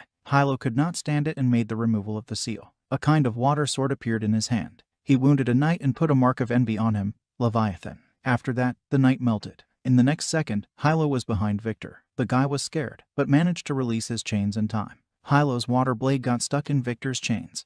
But then the guy took another one and attacked Victor with renewed vigor. There was a powerful explosion. The guy released the second level. Cindy asked Victor if he was okay. He answered positively, although he was lying under the rubble. The girl thought that this newcomer was hiding his strength and it seems they really have problems. The girl called the Thunder Knights. Several knights in golden armor appeared again and headed towards the guy. They were holding the same golden weapons in their hands. The knights had already come close. But Hilo, with the help of his water element magic, cut one of the knights into 2 parts. The second knight wanted to attack the guy from behind and almost managed to take off his head. But Hilo sensed it in time. With the help of a form of water created a sea armor. Cindy summoned endless lightning and began to cast a spell, following the ancient agreement of the mountains and Vershit. The lightning had to obey her orders and descend to this place. Thunder and lightning attacked Hilo. At that moment, another girl appeared in the room. With the help of the vines, she stopped the fight and ordered all the participants to stop. The vines that the girl summoned created a barrier around Hilo, which protected him from the lightning caused by Cindy. The guy wondered who was capable of such a thing and saved his life. He turned around and saw a girl with green hair, around which there was a light. Her name was Julia Worrest. Cindy addressed the girl as Julia's chairman and was surprised to herself that her sister suddenly found herself in this place. The girl thought that it was impossible for her sister to find out about everything and she needed to distract her somehow. Cindy ran up to her sister and began to ask her about what business she had come here for. The girl turned to Cindy and said that she was picking on the new ones again. The girl guiltily bowed her head and said that she had not done anything like that. She also added that she just decided to check how strong this guy is. Julia approached Hilo and said she apologized to him for the vice president's rudeness. The guy stood up and looked at Cindy. She looked at him very viciously. The guy said that everything was fine with him and thought to himself that he needed to leave this place first. Julia told Hilo to follow her. Victor asked Cindy if she would let Hilo go just like that, but she smiled slyly and said she couldn't do it. The girl said that first they would report to the director, and on the way to him they would talk about this new guy. Hilo was walking behind Julia, and Shields was sitting on his shoulder, still in the form of a cat. She asked the guy about why he was so beaten up and what happened inside, but he didn't say anything and pretended that everything was fine. Shields asked the guy about what kind of green-haired girl she was. The guy replied that he hoped that his identity was not disclosed and to begin with, they need to get out of this place and then they can talk. The girl realized that the situation had become more complicated. Suddenly, her assistant ran up to Mrs. Worrest and said that the teacher in the library was asking her to come in.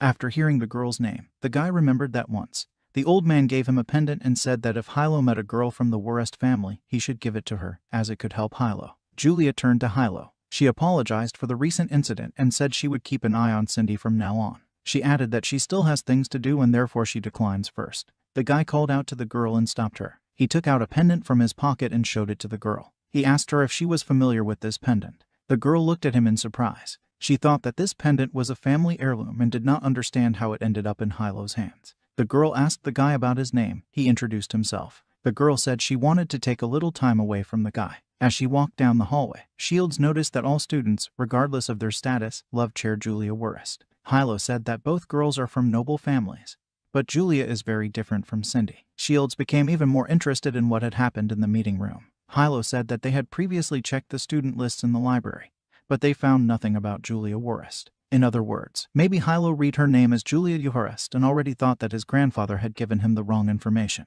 Suddenly Julia stopped and said that they had come. She asked the guy to come into the office. The girl sat the guy on the sofa and gave him tea. Julia turned to Hilo and asked him to tell her about this pendant.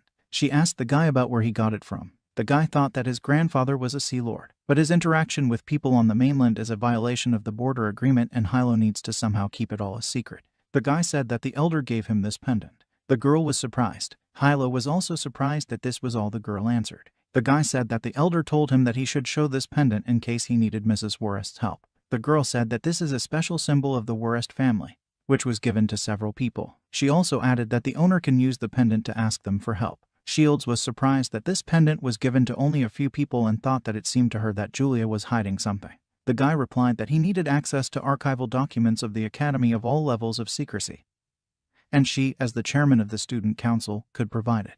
Hilo thought about the fact that he had tried to check the archives several times and each time he came across a magical barrier, he dared not ask for more. The girl asked the guy what he needed it for. Hilo replied that he only wanted to find one thing and was not planning anything bad. He also added that he hopes that the girl trusts the owner of this clown. The girl thought a little and said that she could give the guy access, but she has one condition. At that moment, Cindy was in the director's room. She just finished her report. The headmaster of the academy was laying glens. The girl also added that with regard to the members of the press, the new first-year student, Hilo Oshins, may be one of them. The director was surprised that this guy is related to the press. The girl replied that she was 100% sure of it. The director wanted to say something, but changed his mind and told the girl to do whatever you want.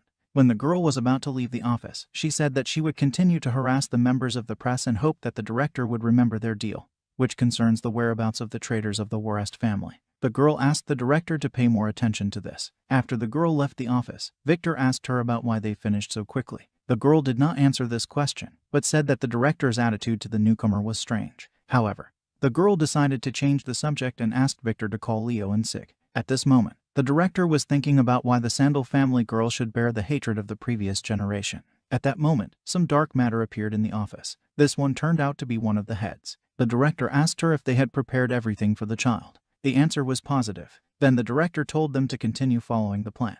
The director thought that he hoped that the youngest Lord of the Seas would not blame him. Julia stood in her office and thought about Hilo Oshness. The girl had some memories of how a little boy on the slope told her to take his hand. The girl was trying to figure out if it was the same guy. At that moment, her assistant also came into the chairman's office. She said she had questions about the academy competition. At that moment, Hilo was standing in front of some tall tower. He remembered the saying that he who does not work does not eat. The guy remembered his conversation with the chairwoman. She said that the library needs workers. Recently the student union was somewhat overloaded. Therefore, if the guy wants to go, she will submit a request for partial access to the archive. At that moment, the caretaker of the library approached the guy. He asked the guy if he was the same cadet Hilo that Miss Worrest had recommended. The guy answered positively. The teacher told the guy to follow him. He said that the teacher who was in charge of sorting books in the library never came back, so they need students to help. The teacher pointed to the table and said that the books for sorting are on it. He also added that he has things to do, so he will leave. Hilo thanked the teacher. Looking at the huge stack of sorting books on the table, the guy sighed heavily. He said he knew it wouldn't be easy. At that moment Shields appeared next to the guy. She was in the guise of a girl again and said that it seemed to her that the chairman decided to punish the guy. Hilo replied that instead of laughing at him, she could help him. The girl replied that it wasn't that and he just didn't understand how she felt. The girl said that since she became a ghost, she can't touch anyone except Hilo. The guy said that in this case the girl can stay there. Well, let her not make a mess. Suddenly, there was a rumble. A girl with blue hair entered the library. She fell and dropped her glasses. Because of her poor eyesight, she couldn't find them. Hilo picked up her glasses from the floor and handed them to the girl. She took the glasses, put them on and thanked the guy. Hilo asked the girl if she was okay and if she had any injuries. The girl thought that the guy was very handsome and her nose immediately bled. The girl immediately stood up, bowed, thanked the guy and said that she was fine. After that, the guy said that the books on the floor still needed help. The girl said she could handle it herself. It turned out that it was a teacher. With the help of magic, she gathered all the books scattered on the floor into a large pile in one motion and left. When she left, she told the student to just mind his own business and not worry about her. The guy and the girl looked at the teacher and thought that she was strange. Suddenly they saw a stone on the floor. It had the words Kempel Megamot written on it. Hilo realized that this stone had just fallen from the teacher. The girl asked him if he should return the stone. The guy replied that the teacher had already gone up to the second floor, which is protected by a magical education and they could not go there without permission. They decided to wait for the teacher to come down and then give it to him. At that moment, the guy carefully examined the stone and said that it seemed a little strange. After the guy finished sorting the books in the library, he went to his room. It was already dark outside. Leaving the library, Shields said that this teacher was reckless. Hilo thought about the fact that she never came out. Shields said she was tired and they could return the stone another time. The guy replied that perhaps the teacher really left through another entrance and would not return the stone tomorrow. At that moment, a man in a robe and mask was watching Hilo and Shields from the height of the library. He was smiling. As soon as Shields and Hilo disappeared into the woods, he turned his magic on them. The girl remembered that the teacher called Hilo by name. The guy suggested that she might have learned the name from the chairman. At that moment, Sig Slaughter, a second-year student of the Flame faculty, and Leo Flame from the same faculty were walking through the forest. Suddenly the guy decided to attack Hilo and start a fight with him. Hilo ran in the forest over mountains and rocks from fire attacks. He had just seen a silhouette. At that moment, a fiery ray passed a few centimeters from Hilo. Hilo fell to the ground and said that if he was not mistaken, it was an elf of ancient flame. Suddenly Shields said that her dress was on fire and began to extinguish it rather. The high elf of the flame is Jukeiro. Hilo thought it was very strange how Jukeiro could become a human elf if he constantly served the circle of the black flame dragon. At that moment, two guys caught up with Hilo. They were trying to catch their breath as they quickly ran after the guy. Leo Flame was surprised that Hilo didn't run away and stood in front of him. He shouted that the guy couldn't escape and held out his magic wand. A flame came out of it.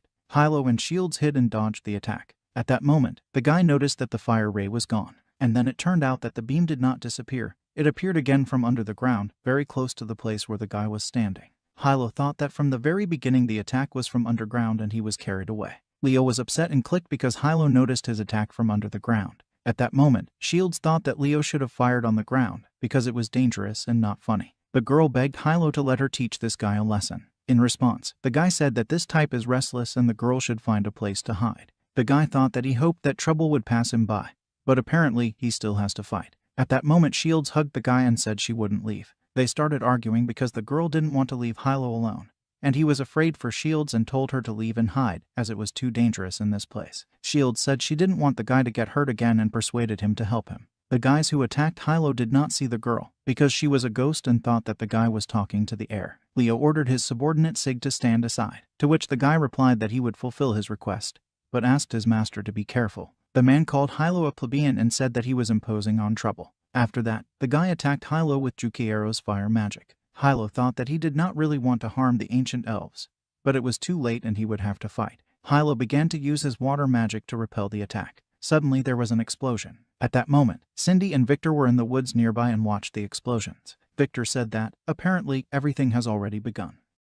He also asked his mistress if it was really necessary to do this. He assumed it was the smell of the seal. This was not the first time the lock had been used. The girl replied that she did not agree with Victor, because she felt that it was the smell of the castle, not the seal, and there was no mistake. However, the girl thought that it could be the smell of the castle, but much stronger than the previous ones. She thought about the fact that it didn't work out in the academy building, but outside. The girl mentally asked Hilo Oceans not to disappoint her. Hilo was clearing his throat at that moment because he had inhaled a lot of smoke. He couldn't figure out what kind of explosion it was. Suddenly he remembered Shields, turned around, looked at her and asked if she was okay. He looked at her and said that everything seemed to be fine. Leo decided that Hilo had hit his head, since to him it still looked like he was talking to the air. However, he decided that it would be a good idea to send an idiot to hell and it would not be difficult. The guy called Jukiero again and wanted to attack Hilo with a beam, but suddenly a stone appeared that blocked the fire. However, this stone will only increase the number of fire rays that attacked Hilo. The guy was thinking about how he could block the attack,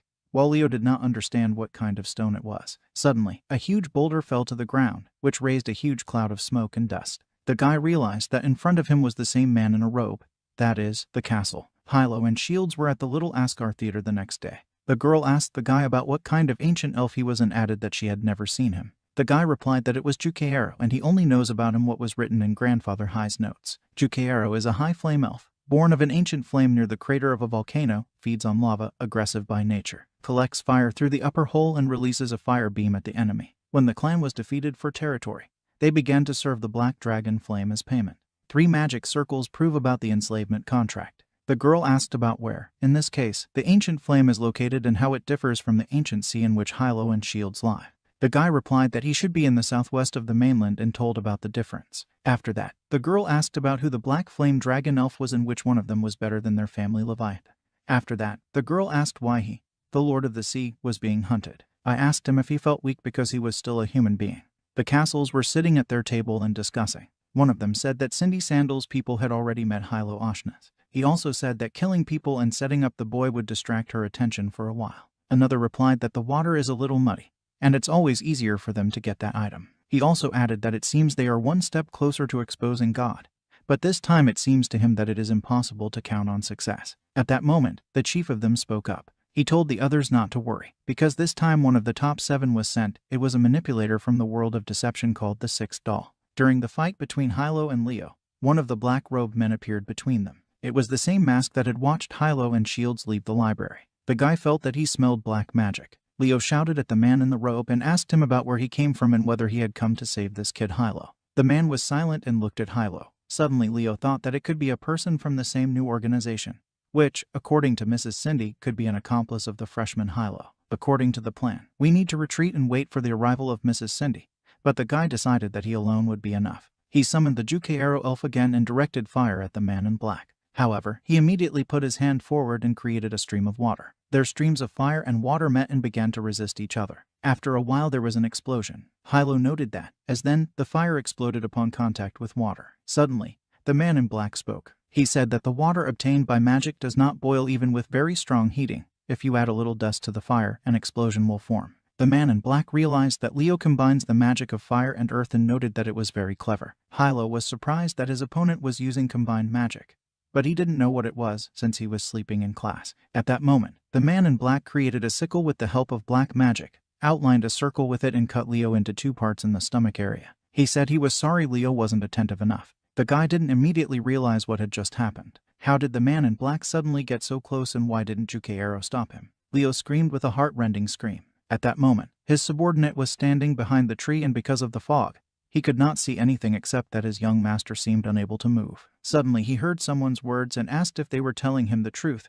calling the man Uncle Long. The guy ran to his young master in horror. He started shaking him by the shoulders and asking if he was okay. However, the guy did not answer him. Then the subordinate began to scream even harder. Suddenly, a man in a black robe spoke up and said that it was useless, because the young master would not wake up anyway, no matter how loudly the guy screamed. He replied that only he could awaken him from the illusion of the black mist. However, the man in black noted that the guy was in his black fog from the very beginning, but is still conscious. The guy shouted at the man in black to urgently and quickly return the young gentleman to him, otherwise let him not blame him for his rudeness. The man in black didn't like how noisy the guy was, and he directed threads of energy from his black magic at him and tied it around his throat. The threads began to strangle the guy. The man in black spoke up and said he wanted to thank the guy because he ran back to his death, otherwise he could have left the fish that escaped from the net. The man in black continued to strangle the guy, and he in response began to ask him to let the young gentleman go. The man in black asked if these were the last words of the young man. After that, he was about to say goodbye to him and kill him, when suddenly he found himself in a strong beam of light and Hilo ran at him from behind with a sword in his hands. The guy began to ask for the return of the young gentleman and the guy. The man in the black robe loosened his grip and released the guy. It turned out that Hilo had cut off his arm. The man in black shouted Hilo's name and became enraged. At this moment, Cindy and Victor were still watching what was happening in the woods nearby. Seeing the blue color and hearing the scream, they moved in that direction.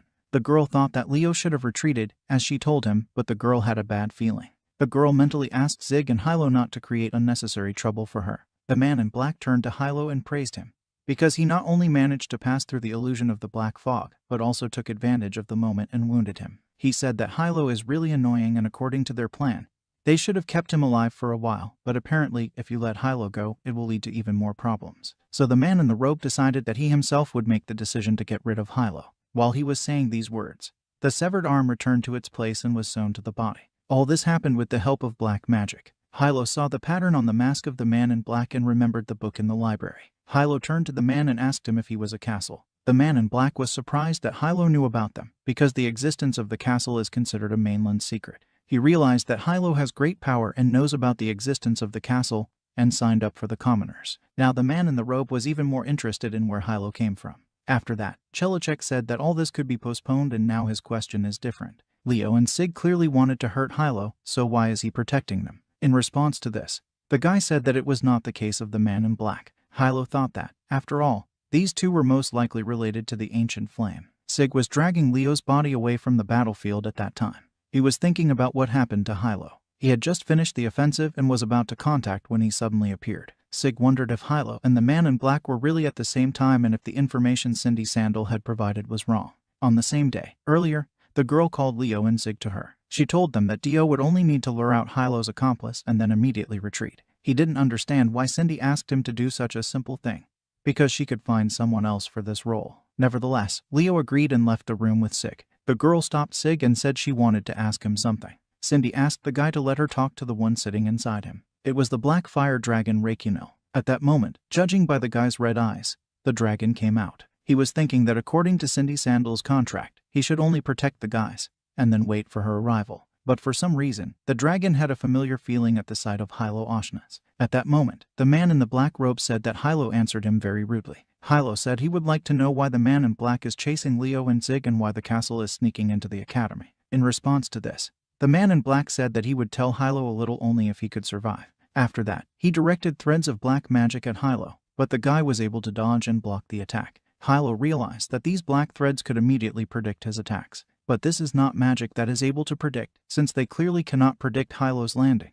Otherwise then they were ahead of his attacks and not just avoiding them. Then Hilo wondered what these black threads were. Hilo thought of the man in the black robe controlling the threads from afar. But the guy couldn't figure out how he does it, since there is no sign of his control and there are no traces of magic either. At that moment, the castle was thinking that Hilo, an ignorant boy, was trying to dodge the threads. The man thought that Hilo would not be able to do this. While he is experiencing any emotions, Hilo will be able to escape from them, whether it's joy, zeal, rage, or despair. All the most tender and cruel emotions are deeply woven into people's lives and control them. These threads are invisible to ordinary people. They are seen only by a man in black. Using a little magic, they succumb to his control. He saw the boy's thread at the moment when he cut off his hand. At that moment, taking advantage of the opportunity, He attached several guiding threads to Hilo's right arm. The magic of the guiding threads is weak and unstable. The slightest movement will cause a significant fluctuation, resulting in what appears to be a thread, in fact, a deviation from the attack. Their magic will gradually attract other threads, increasing their number, and so on until Hilo completely comes under the control of the man in the black robe. At that moment, the castle attacked again. Hilo thought that with such success, this fight would never end. The guy decided that since he couldn't hit these things, he would just ignore them and focus on the caster instead. The guy came very close to the caster and was going to attack him with his sword, but the latter, saying that it was a useless struggle, created threads right in front of him, thereby protecting himself from the attack. Hilo did not expect this and did not know what to do. Hilo decided that since he couldn't get close to the caster, he needed to deal with the threads first. The guy also thought that he was infuriated that after leaving the relic, his power became limited. Suddenly, the guy realized that the last movement of the black threads was strange.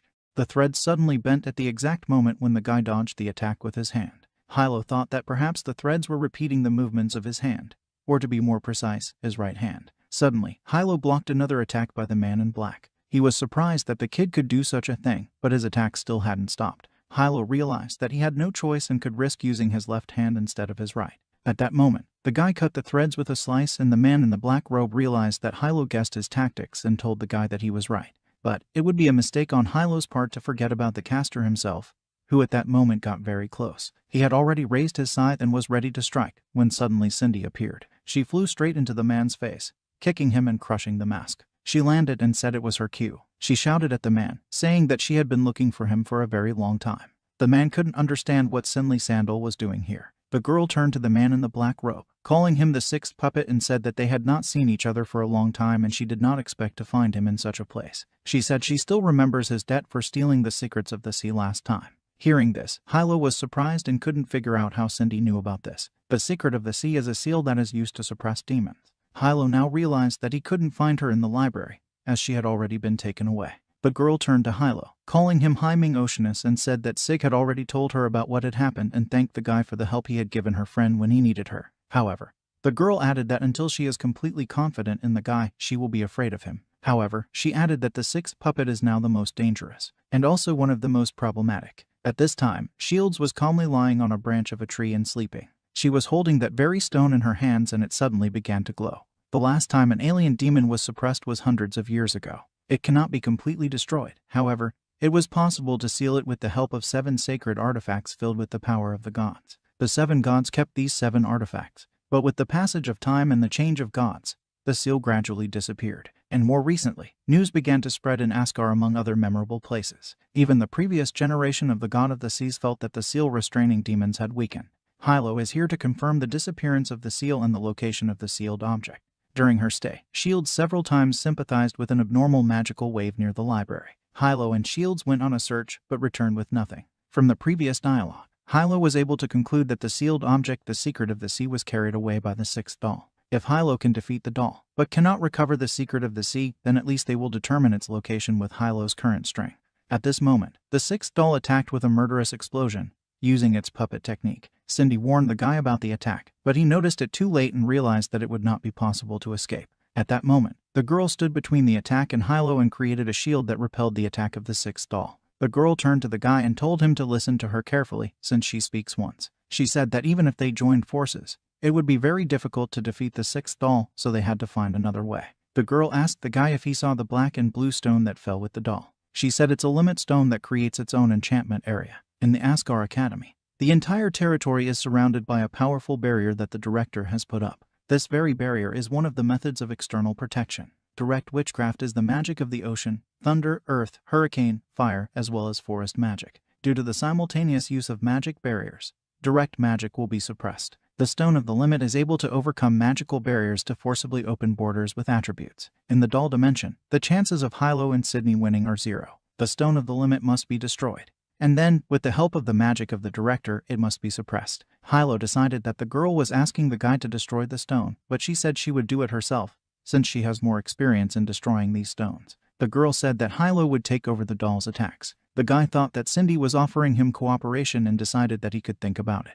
Hilo said that there is one problem, that the strange black threads of the 6th doll are interfering with him. He can't get close. Cindy told the guy he didn't have to worry about it. She told him to attack the puppets, and she would find a way to deal with the black threads. However, Cindy added that the guy has only 10 seconds. She said that after her attack, Hilo would have only 10 seconds before the black threads would reappear and she would warn the guy about them. She again reminded the guy that he must defeat the puppet and for this he has only 10 seconds. The guy replied that he had fought with these black threads before and did not know whether the combination of forces would work and whether 10 seconds would be enough for him. The girl said that before they fought against each other, she found it easier for Hilo to launch melee attacks, but the dolls rely on black threads, torture their victim to death, and then harvest. In other words, the sixth doll is not strong in close combat, so the guy should rely on Cindy. The guy sighed and agreed with the girl, since he simply has no other way out. He replied to the girl that he understood her and would trust her. The girl smiled and said that it was wonderful and in that case they would start right now. After these words, the girl removed her shield and the guy ran away from the threads. The sixth doll decided that Cindy and Hilo were planning to split up and attack,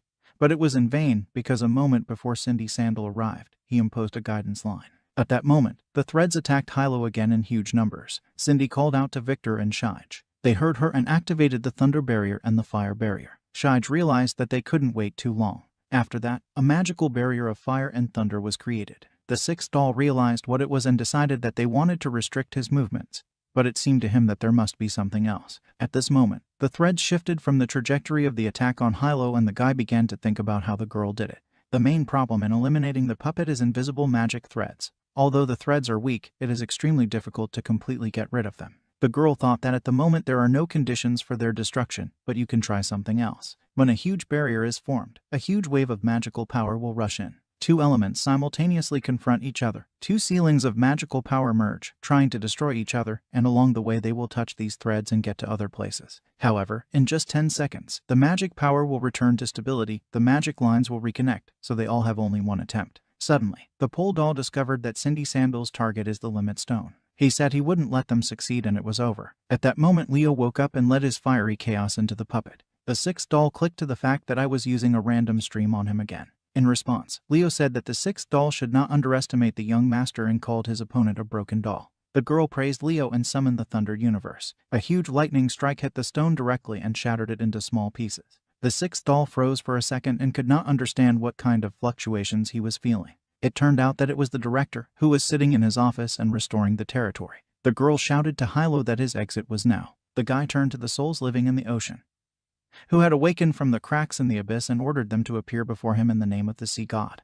Hilo thought that the castle's intentions were revealed. Most likely, the weakening of the seal is connected with him, so you need to take the seal from the sixth doll. The guy decided that the mission in Asgard was almost completed, so this battle could not be lost. Hilo blocked the threads of the sixth doll, which surprised him very much. After a few seconds, he found himself near the puppet. The sixth doll noted the guy's high speed and suggested that he use thunder magic in order to increase his speed. The sixth doll decided to cut Hilo with one wave of his hand, but it turned out to be a fiery illusion that was created thanks to Leo because of that fire attack. At that moment, Hilo hit the sixth doll. The girl couldn't figure out if her plan had worked. Suddenly she saw a big white hurricane and realized what was happening.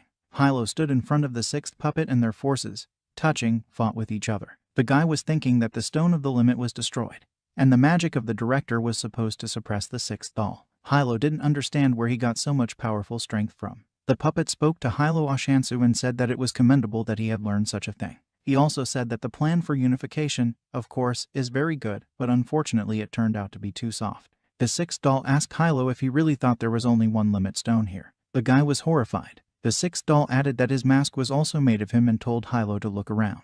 Hilo realized that the black threads surrounded him and did not understand when it happened. Hilo's legs were tightly bound and he couldn't move. The sixth doll said that such a magical barrier could not in any way put him in a difficult position, because he had long ago created a swampy dark zone around the battlefield. And on top of everything else, he also took advantage of illusions that helped him make Hilo Oceans drive himself into a trap. After a short pause, the man in the black robe continued to speak and this time mentioned Cindy Sandal. The sixth doll said that the guy should not even wait and hope for the arrival of the girl, since she is immersed in his illusions and will not be able to help him and other guys in any way. After that, he again called the name of Hilo Oceans and invited him to plunge into the world of his illusions in this swampy dark zone. At the end, he added amen as if it was some kind of prayer. The threads completely enveloped the guy from head to toe, creating a kind of cocoon around him and he plunged into darkness. At that moment, from afar, some kind of light ball flew into the forest. He was aiming straight for the dark swampy area where all the heroes of the battle were stuck. Suddenly, the ball turned into a girl. It was Shield's ghost. She looked at the sixth doll and smiled sadly. The girl addressed him by the name of Canper and said that they had not seen each other for a long time. The man was clearly in shock and recognized the girl. At that moment, a huge light beam hit the place where the girl was and, accordingly, into the dark swamp next to her. A few hours earlier, there was a sixth doll in the director's room. He approached the director, and in response to this, the old man asked him about why he was here. He asked the director if he needed to act according to the instructions of the castle and warned that students could seriously suffer because of this. In response to the concerns of the sixth doll, the director responded positively and said that he knew it was dangerous. After that, the old man said that if everything was really like that, then he should find a way to give Hilo Ashna's one thing. The old man handed the sixth doll a stone. The man in the black robe immediately realized that this was the secret of the sea. The old man said that Hilo should have protected this thing from the very beginning, because the child came to find him, so they are just returning the thing to the original owner. On top of everything else, he added that he wanted to make sure of something. In any case, he asked the man in the black robe to fulfill his request and called him Teacher Canper. After the beam of light hit the cocoon in which Hilo was, he was released from it as the threads dissolved. It was obvious that the guy was surprised by such a coincidence and could not understand what had happened. Suddenly, the sixth doll came up to Hilo and, addressing him by name, began to speak. His mask split and fell on the mantle, which was lying on the ground. He said that this time he would let the guy go, but very soon they would definitely meet again. After that, the sixth doll finally disappeared. Hilo stood and could not understand what had happened and how he managed to get out of this trap. It was the light that manifested inside the limit. The director was sitting in his office and watching what was happening. He realized that, apparently, the person he had been waiting for so long was Hilo Ashna's. The director decided that in this case, she should also be near Hilo. She was the previous head of the demonic seal light celestial named Erse. At this time, two other people in black robes were watching the fight from the cliff. One of them said that it seemed that this collision was useless, because nothing happened, and added that he just wanted to see if the old man would cope. However, he also noted that the unpleasant aroma that appeared earlier has now received its explanation, and this trip was not in vain. The night after this battle, in the 7th dormitory of Asgard, Hilo lay on the bottom shelf of a bunk bed and thought about what had happened to him. The guy was thinking that the sixth doll had absolute superiority, and if she had struck another blow, she could have killed Hilo. The guy could not get rid of his dark threads. They were like an endless trap. However, it was at that moment that he saw her, a beautiful girl. There was a very strong bright light coming from her, but he couldn't see her face. She was standing with her back to the guy. The girl said that the stone of the limit had already arrived from Asgard, and they had already begun to act. She also said that there are 6 more seals. We need to find them as soon as possible, otherwise it will be too late. All Hilo was thinking about was who she was and what kind of power she possessed. After the battle, Hilo asked Cindy if there was anyone else. The girl was looking at the fragments of the mask at that moment. She replied that a magic barrier had been set up before the battle began, so no one had intruded and couldn't even do it. The girl also added that if someone got in, she would definitely feel it. Hilo asked the girl again about whether she was sure of this and thought that maybe what he had seen earlier was just an illusion. Cindy looked at Hilo and told them to stop talking about the puppet. Instead, she offered to talk about Hilo. She addressed him by name and asked if he was definitely a beginner. Hilo was surprised by this question. The girl added that Hilo Ashna's abilities are higher than any average student and added that even high school students will not be able to resist him. And even considering the fact that the castle sent 5 dolls, she was curious about Hilo's past and asked the guy about who he really was. The girl silently waited for an answer, while Hilo was also silent and did not want to answer. After a few seconds, the girl told the guy to forget about the question, because she has important things to do. Cindy needed to send Leo and Shige for treatment and also settle some issues. The girl added that Hilo should also return to the campus and treat his wounds. Leaving, the girl told Hilo to come to the boardroom tomorrow at noon, and she needed to deal with many problems. The girl also smiled and added that if the guy does not come, then it will be worse for him. Cindy left and Hilo was finally able to exhale. The guy thought that he had never noticed before that Seer wanted to participate in the war so actively and thought that the girl must be hiding somewhere. The guy realized that he clearly did not see an illusion, but what the girl then said about the limit stone, Asgard and the sealed artifact clearly haunted Hilo. He couldn't understand how all these things were connected. Hilo decided not to torment himself, since he was already too tired, and tomorrow he also had a meeting with his deputy. Suddenly Hilo caught himself and thought about where Seer was. Hilo remembered that when he was returning to the dorm, shields seemed to be following him, and then completely stopped responding to the call of his heart. The guy just hoped that she was all right. Suddenly a blonde guy came into the room, who apparently had just come out of the shower. It was Sora, Hilo's roommate. He was surprised that Hilo returned so late and asked him about where he was and what he was doing. Sora asked the guy if he had found something to entertain himself with. He replied that he went to the library in order to check some materials. He also added that in the end there is something that he does not quite understand. Sora agreed with Hilo and said that some of the things the professors say are really not quite clear. After that, he picked up a note from the table and handed it to Hilo. He said it was passed by someone from the student council. Hilo was surprised and took the paper in his hands. It was an application form for participation in big competitions. Hilo asked his roommate about academic competitions. The guy replied that Asgar annually holds this competition and freshmen can also participate. The guy added that it seems that the winner will be able to practice special magic. Sora also added that he asked around and found out that this year's competition is held earlier than in previous years. Representatives of the student council also said that another test was added this year. Rumor has it that this is a tower that has been closed for decades, and now it will open for testing. And yet, there are rumors that a ghost lives in the tower. In any case, Sora added that it sounds interesting and asked Hilo if he would take part. Hilo answered in the negative and justified it by saying that he is a beginner, which means his chances of success and victory are small. After these words, Hilo turned away to the wall. He added that he was not going to participate in something lively. Sora asked the guy if he was sure, since the guy was going to form a team with Hilo. Hilo thought that he had enough problems, so he simply did not have the strength to compete at all. After that, Sora added that Hilo smells strange. The guy asked Hilo if he was going to go to bed without taking a bath, because apparently it would close soon. Hilo was surprised by this, jumped out of bed and said that he was already on his way. It was already the middle of the night outside. Sora was lying in bed alone in his room while Hilo was washing in the bathroom. Shields was sitting on the edge of a railing on the roof of a building at the time. The girl's gaze was sad. She was looking into the distance and thinking about her own. At that moment, Hilo appeared. He said that he had been looking for a girl for a very long time, and she turns out to be sitting here. He asked Shields what she was thinking before he came to her and what she was looking at. Does she have any thoughts? The girl turned to Hilo and told him to listen carefully to what she was about to say. She looked at the guy and suggested that he immediately leave the Asgar Academy.